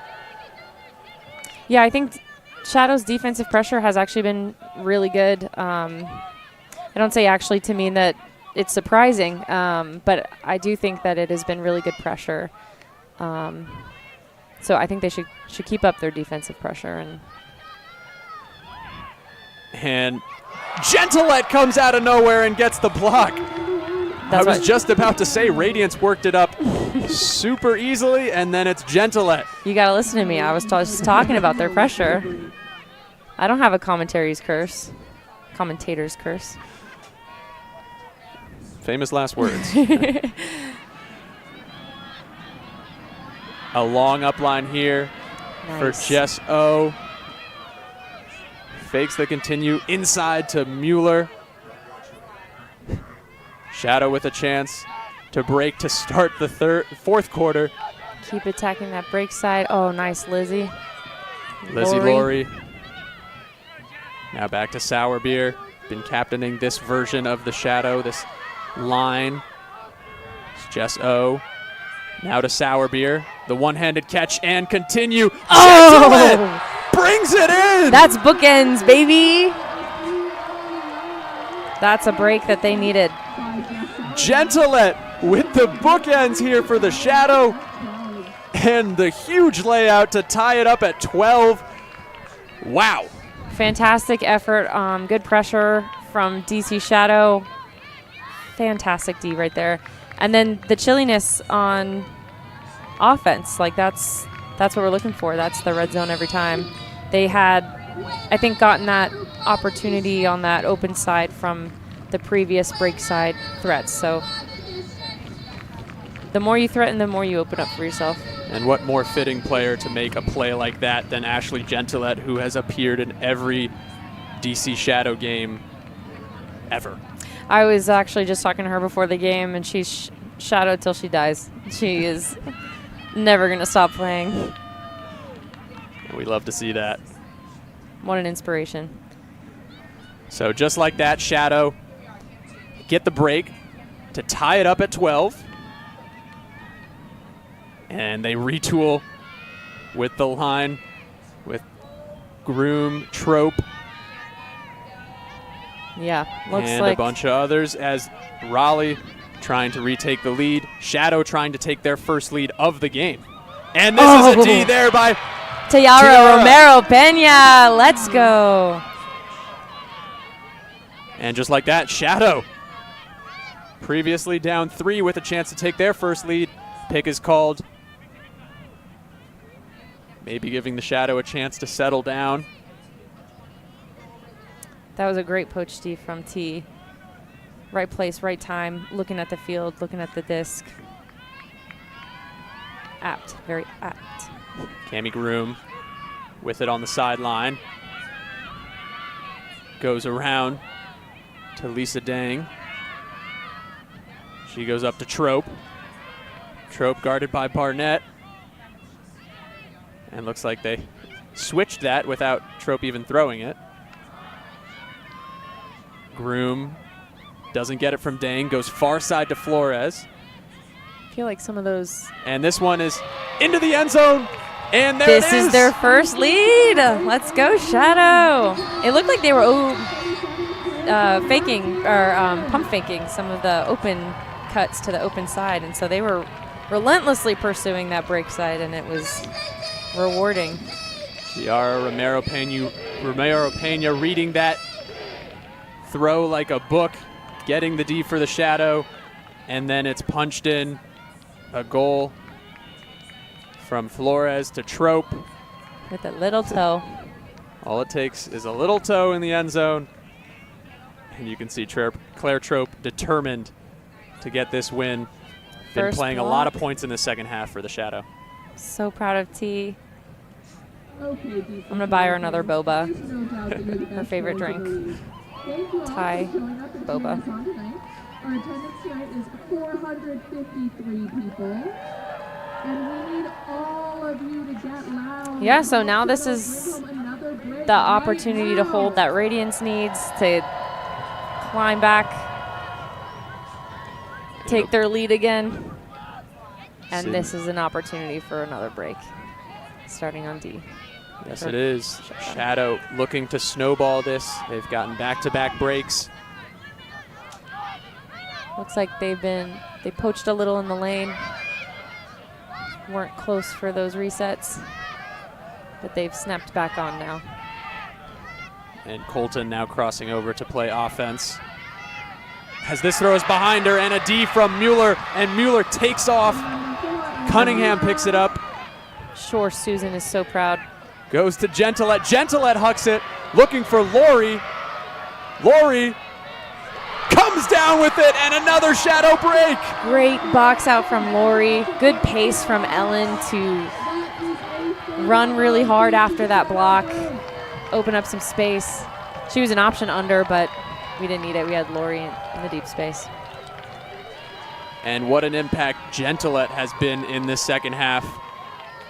Getting D's, goals, and an assist right here. And it was started by that D by Mueller.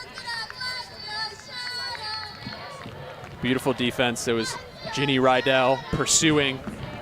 And look, she just smiles, knows that Lori just had the positioning there. Great position. And she didn't accidentally have that positioning. That was great, smart positioning that she got there. Very awesome. 8:38 left in the fourth quarter. DC now all of a sudden with a 2-goal lead. Can the Radiance respond?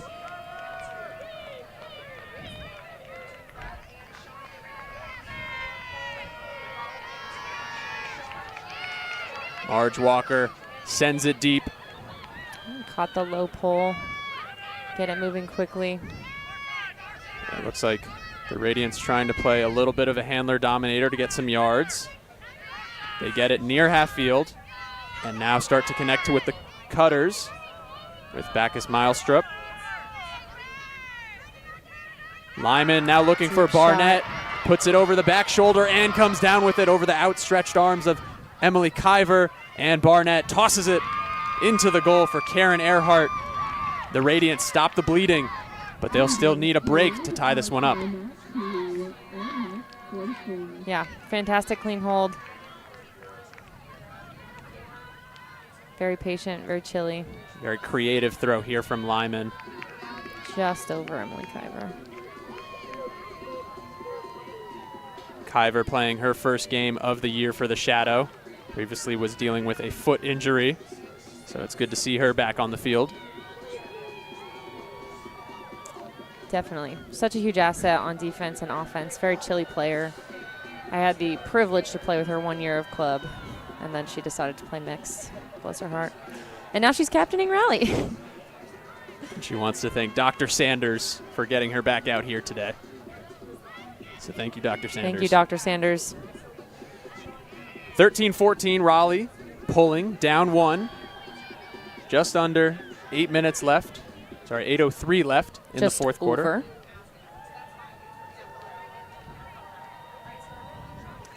Let's see how Radiance comes down. That might be one of our first out-of-bounds pulls of the day. They've been fairly consistent. Yeah, that's actually, now that you mention it, that's pretty surprising. Very good pulls today. Yeah, as we mentioned, pretty ideal conditions for throwers. As now Smith. DC starting in a split stack here. A big mark there from Hoffman, and she calls a stall. We'll see what the call is here. It looks like there was a pick in the middle of the field as well. Lots to deal with here. Observers will get right on it. Thankfully, we have 4 observers here today. And it looks like that stall will be overturned or retracted, and DC will maintain possession with like Smalling. Pick did not affect. And a nice cut there by Wallace. She shoots the flick deep, looking for Ritzman. Ritzman using the body and brings it in with the right hand. Yeah, come back and study this game for how to body out. Both teams are doing such a fantastic job. Yeah, how many times have we seen a hut go up, a player with position, and someone use in that body? pursuit. Yeah. The pressure is there every time. Very cool. Very high level throwing and catching in this game. Doesn't extend the arm, doesn't push off, just makes a slight adjustment to her path to ensure that she comes in with that goal. Allie Wallace with that assist. Her first assist of the game to go along with 3 goals.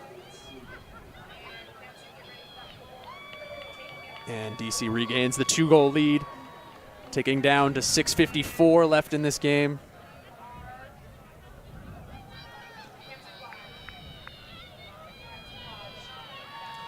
Radiance probably looking to just do another quick, clean hold. The faster they can get it in, the faster they can have that opportunity to break.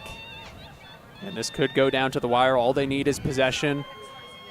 Shadow. And to release the disc by the time the clock hits 0, and who knows what can happen. Yeah. But they'll need to hold this first and foremost.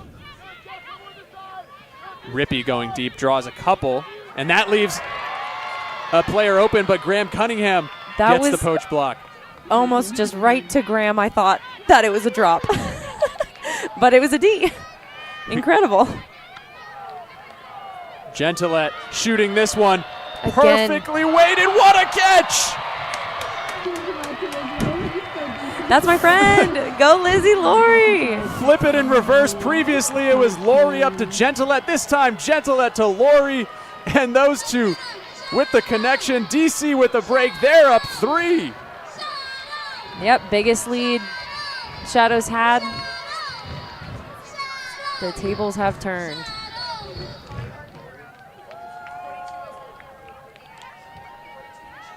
What a play. Just looking at this from all the angles we have. Way to take advantage of that transition. I feel like usually Radiance is like on it with their defense for transitions, but Shadow just kind of saw the opportunity. 3 quick throws and it was in. Got to give shout outs to all of our crew getting the shots of that play from all of our angles. Sean Banks down in the corner.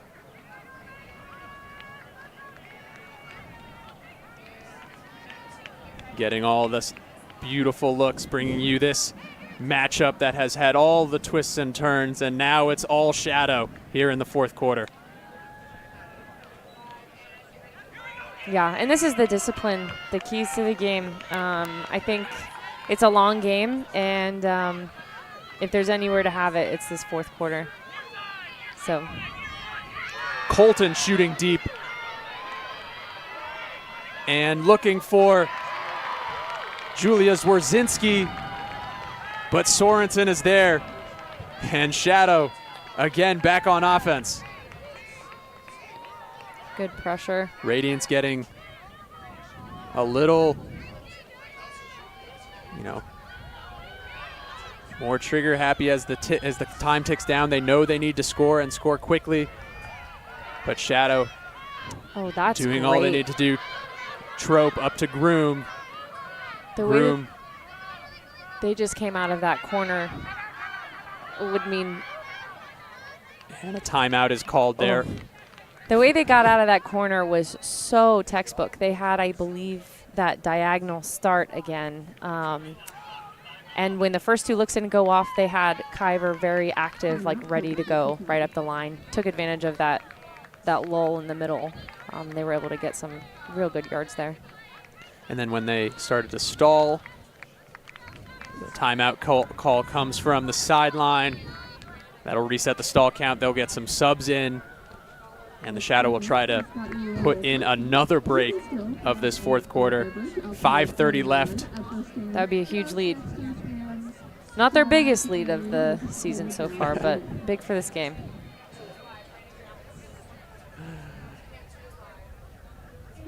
Yeah, previously getting multiple big wins, putting up 34 goals last week.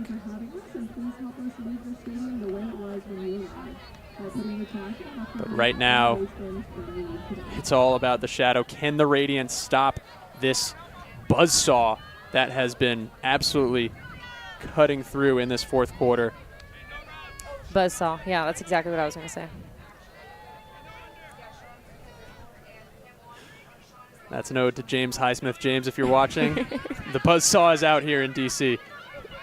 Rev up. Sammy Smalling gets the quick under there. Tyler France. Smith. Always in the right spot.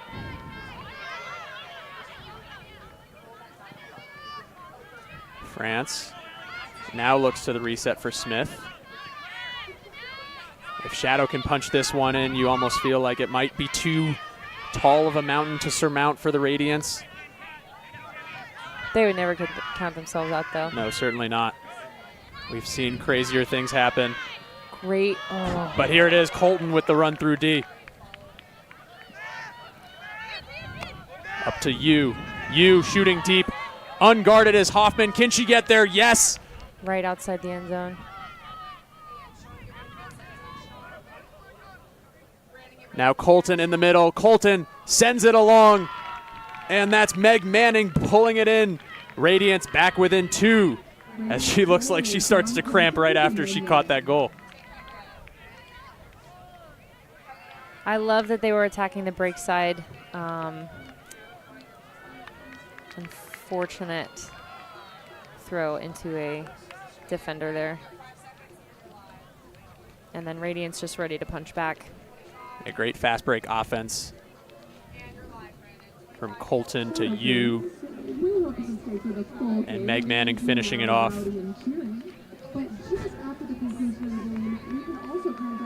All these players putting in so much effort today. Meg Manning coming up with a little cramp after that one. I'm sure she's not the only one suffering. No, I'm sure everyone feels so great. Perfect. We're all in perfect health. 44 minutes down, 4 to go. Radiance needing to break twice to tie it up. In the next to send this one to overtime. Anyone's game. Cannot let up. So this is the first DC 0 point we've had in a while. And we see the usual suspects Sour Beer, Trope, and here's Jess O. Mueller with a big chunk, but unable to bring that one in, and quickly Rippey picks it up and takes off deep. As the Radiance trying to break here. That one's too tall for Rippey, but a heads-up play by the Radiance and Claire Bidegaard-Curtis. As the tension is so high. Inside flick. Continue. Rydell with the lefty backhand. And it's denied by Jess O. And good pace here from Shadow to just take it and run. But looks like this will come back because a Radiance player is down. Maybe just a cramp, but yeah, it looks like that's Alex Barnett. Yeah, appears to be a cramp. Or maybe two. We got Amanda Beans Murphy helping out on the field.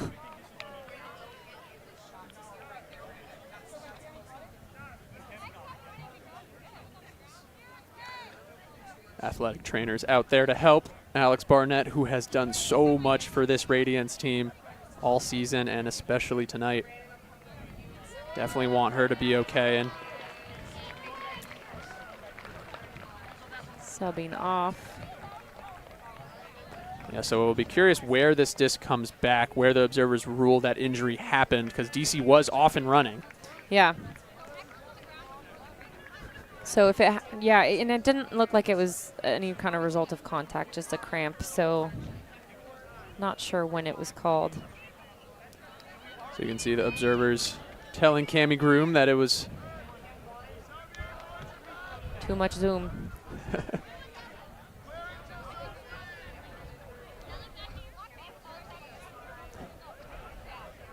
John Hagan nervously watching DC, hoping his team can pull this out after an incredible fourth quarter comeback. Oh, he believes. Nerves of steel. Cami Groom taps it in, and we're back off and running. 3:23 left in the fourth quarter. High stall here. DC without any timeouts left in this half. Trope sliding grab, sends a flick hook, looking for Cami Groom. Rippey in pursuit. Rippey gets positioning, and it's a deep. Oh! Jess O is there! Great defense from Radiance. You cannot control that. Jesso came out of nowhere. Way to follow the play, and that's why you don't just send it up. You have one of your best players, Cami Groom, world's player, chasing after the disc, and you don't give up on it either because anything can happen. That's beautiful. I mean, it was, you saw Mary Rippey turning away because Sarah McKee on the near side got this block. It was beautiful. Rippey boxed out. McKee was there, but Jess O was there as well. I would say Jess O's a dog. I would say so. Oh my goodness, what a momentum shift there. That was the O zone. O zone in the end zone. Again with a 3-point lead. Radiance with an opportunity to hold. The quicker they can do it, the quicker they can get back in this game. But we've got 3 minutes left. DC with a 3-goal lead, 3 minutes left. Radiance needs to score a goal per minute, as well as prevent DC from scoring. I believe they did that to start the game. I do think that's what happened. Yeah, they had a couple quick breaks to start the game. Gentillette! Gentillette out of nowhere. Again, an inspiration. I saw her running, and I was sure she was not going to be able to make up that distance, but oh my goodness, what a play. Gentillette, another great block. Can DC put the finishing touches on this incredible second half? The DC pursuit, these run-through Ds are really impressive. Sour Beer cutting up line, gets it with the left hand. The Scoober goes up. Couple shadow players in the area, but it's Allie Wallace that comes down with it. Biggest lead of the night. 14. Who said Ultimate isn't a game of momentum? I didn't say that. No, neither of us would have said that. I would never have said that. I love momentum. Didn't have to come as early as we said it needed to, and it came anyways. And love the cheeky upside down. Yeah, taking advantage of the Radiance overloading that open side. And Gentilette, look at those stats. 2, 2, and 2. That's well The balanced. triple twos. Doing it all over the field. Must have eaten her Wheaties this morning because that is well balanced. So DC now with a 4-goal lead, 18-14, with 2:16 left in the fourth quarter. This crowd has been absolutely electric during this shadow run. I like to say last quarter, best quarter. Or best quarter. But Bast rhymes. Great Tyler pull. Smith on the pull. And Radiance really needs this hold, and they need it quick, as the Shadow will counter with a zone to try to make the Radiance work and take some time in it. So far, it's working. Do you like this play by the DC coaching staff? Yeah, I do. I think that Radiance needs to be aggressive and bold, and I think as much as Shadow can do to mitigate that is the answer there.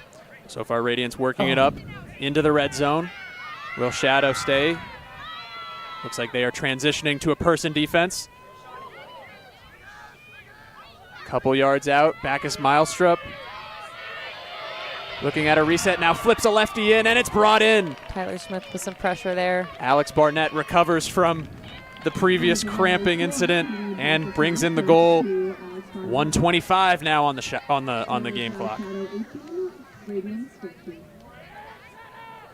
Beautiful high leverage throw here. Yeah. Just over Tyler Smith. Great clean hold from Radiance. 3 more to go. And again, the clock does matter in the fourth quarter, so they will need possession and to release it and only be down by 1 at the time of the release. In order to tie it. In order to tie it. But the belief is certainly there. Barnett and Rippey doing all they can to bring this Radiance squad a victory. Again, Radiance still likely to make championship weekend as long as they take care of business in their final 2 games where they'll be the favorite. Championship weekend this year taking place in Madison, Wisconsin. Middle of June. 14, 15? Yes, I believe so. So resetting here, DC no timeouts, Raleigh with 1 timeout. DC just needs to take care of business. And they will get a very satisfying victory. Peters, a deep vert stack. I like that they rolled it out of bounds. Makes Shadow start on the sideline there. Try to trap him. High release flick. Beautiful throw all the way across for Lisa Dang. Shadow honestly doesn't need to do anything but eat the clock here. So Radiance has to add the pressure, and Shadow just needs to play catch. As the clock winds down under 1 minute.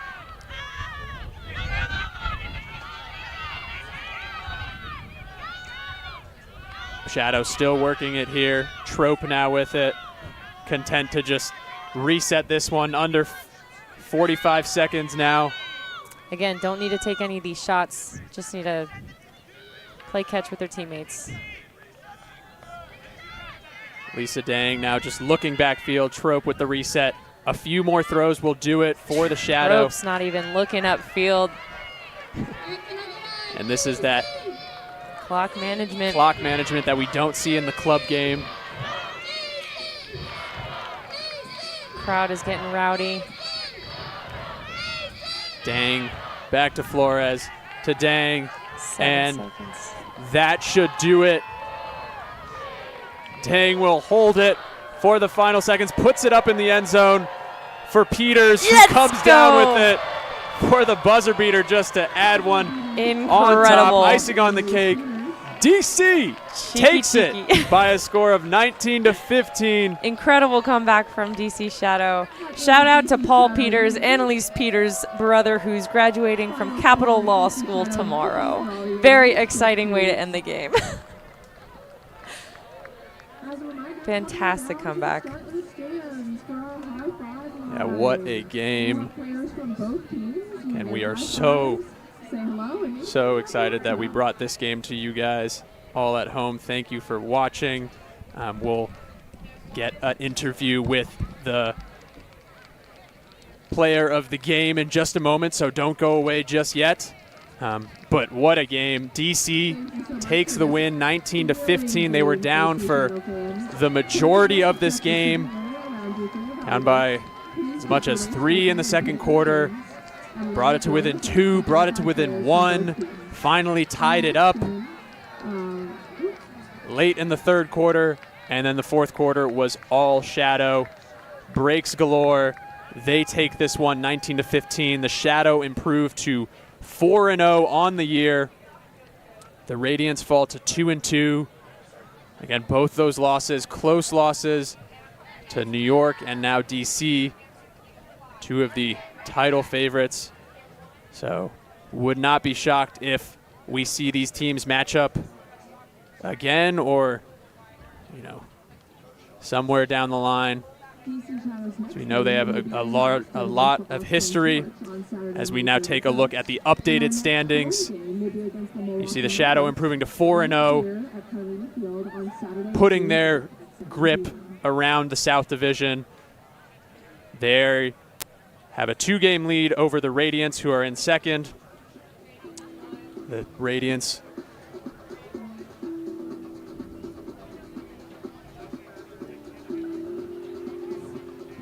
fall to 2-2. But all around, what a season in the Premier Ultimate League we've had. And Atlanta and Austin showing good things down there in the South. And the North is going to be competitive. An Indy Red team led by the likes of Tracy Lowe, Laura Garanser, and Makeda Matamore, Katrina McGuire, all playing large roles in that kind of Red resurgence. They have a big game in Philly. That'll probably be for a spot in championship weekend. So lots of good storylines in the Premier Ultimate League. But tonight, the DC Shadow take it by a score of 19-15. We are just getting ready to bring our player of the game in.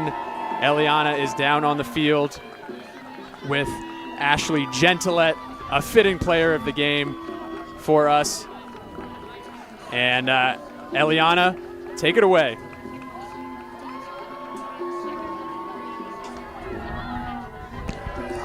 Hi, Eliana Harnich here with Ashley Gentilet, our player of the game. How are you feeling right now? I'm feeling pretty good. That game started off, we had a little low energy, and then we just picked it up and we kept grinding, and you saw the energy that everybody played with, and we had huge plays, and it was just a very satisfying comeback. What are you most proud of from yourself for this game?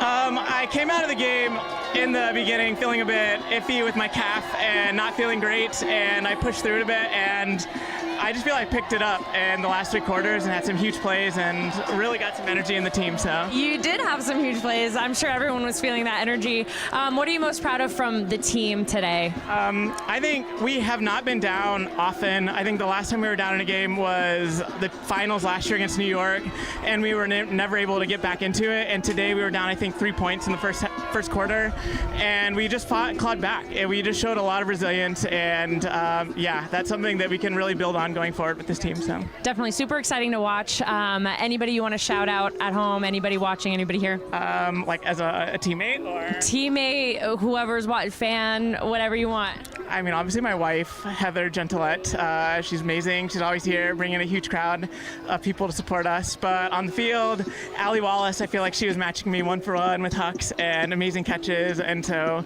I just love to have her back on the field because we were missing her in Nashville and LA. So yeah. Allie Wallace, the MVP's MVP. Thank you so much. You had an incredible game. Always an honor to watch you play. Hope you have a great night. Yeah, thank you, Allie. Thank you so much, Eliana and Ashley Gentilette. What a game. What a performance. Didn't even know she was pushing through a calf injury, but that makes it all the more impressive. Again, Raleigh, a great showing. Came out hot, pushed this DC team to the brink. But they come away with the loss and most likely will fall to that second spot in the South Division. A lot to look forward to for Raleigh. They play in Nashville in a couple weeks and then host the Austin Torch. They will be the favorite in both those games. Should give them a little momentum heading into a possible championship weekend appearance. Again, DC and Ashley Gentilette have also 2 more games this year. They'll be playing right here against the Milwaukee Monarchs on June 7th, and before that we'll go to Austin as well. So thank you so much for joining us. This has been an absolute pleasure bringing you the Premier Ultimate League's Game of the Week. Again, DC takes it 19-15 over the Radiance. Have a great night.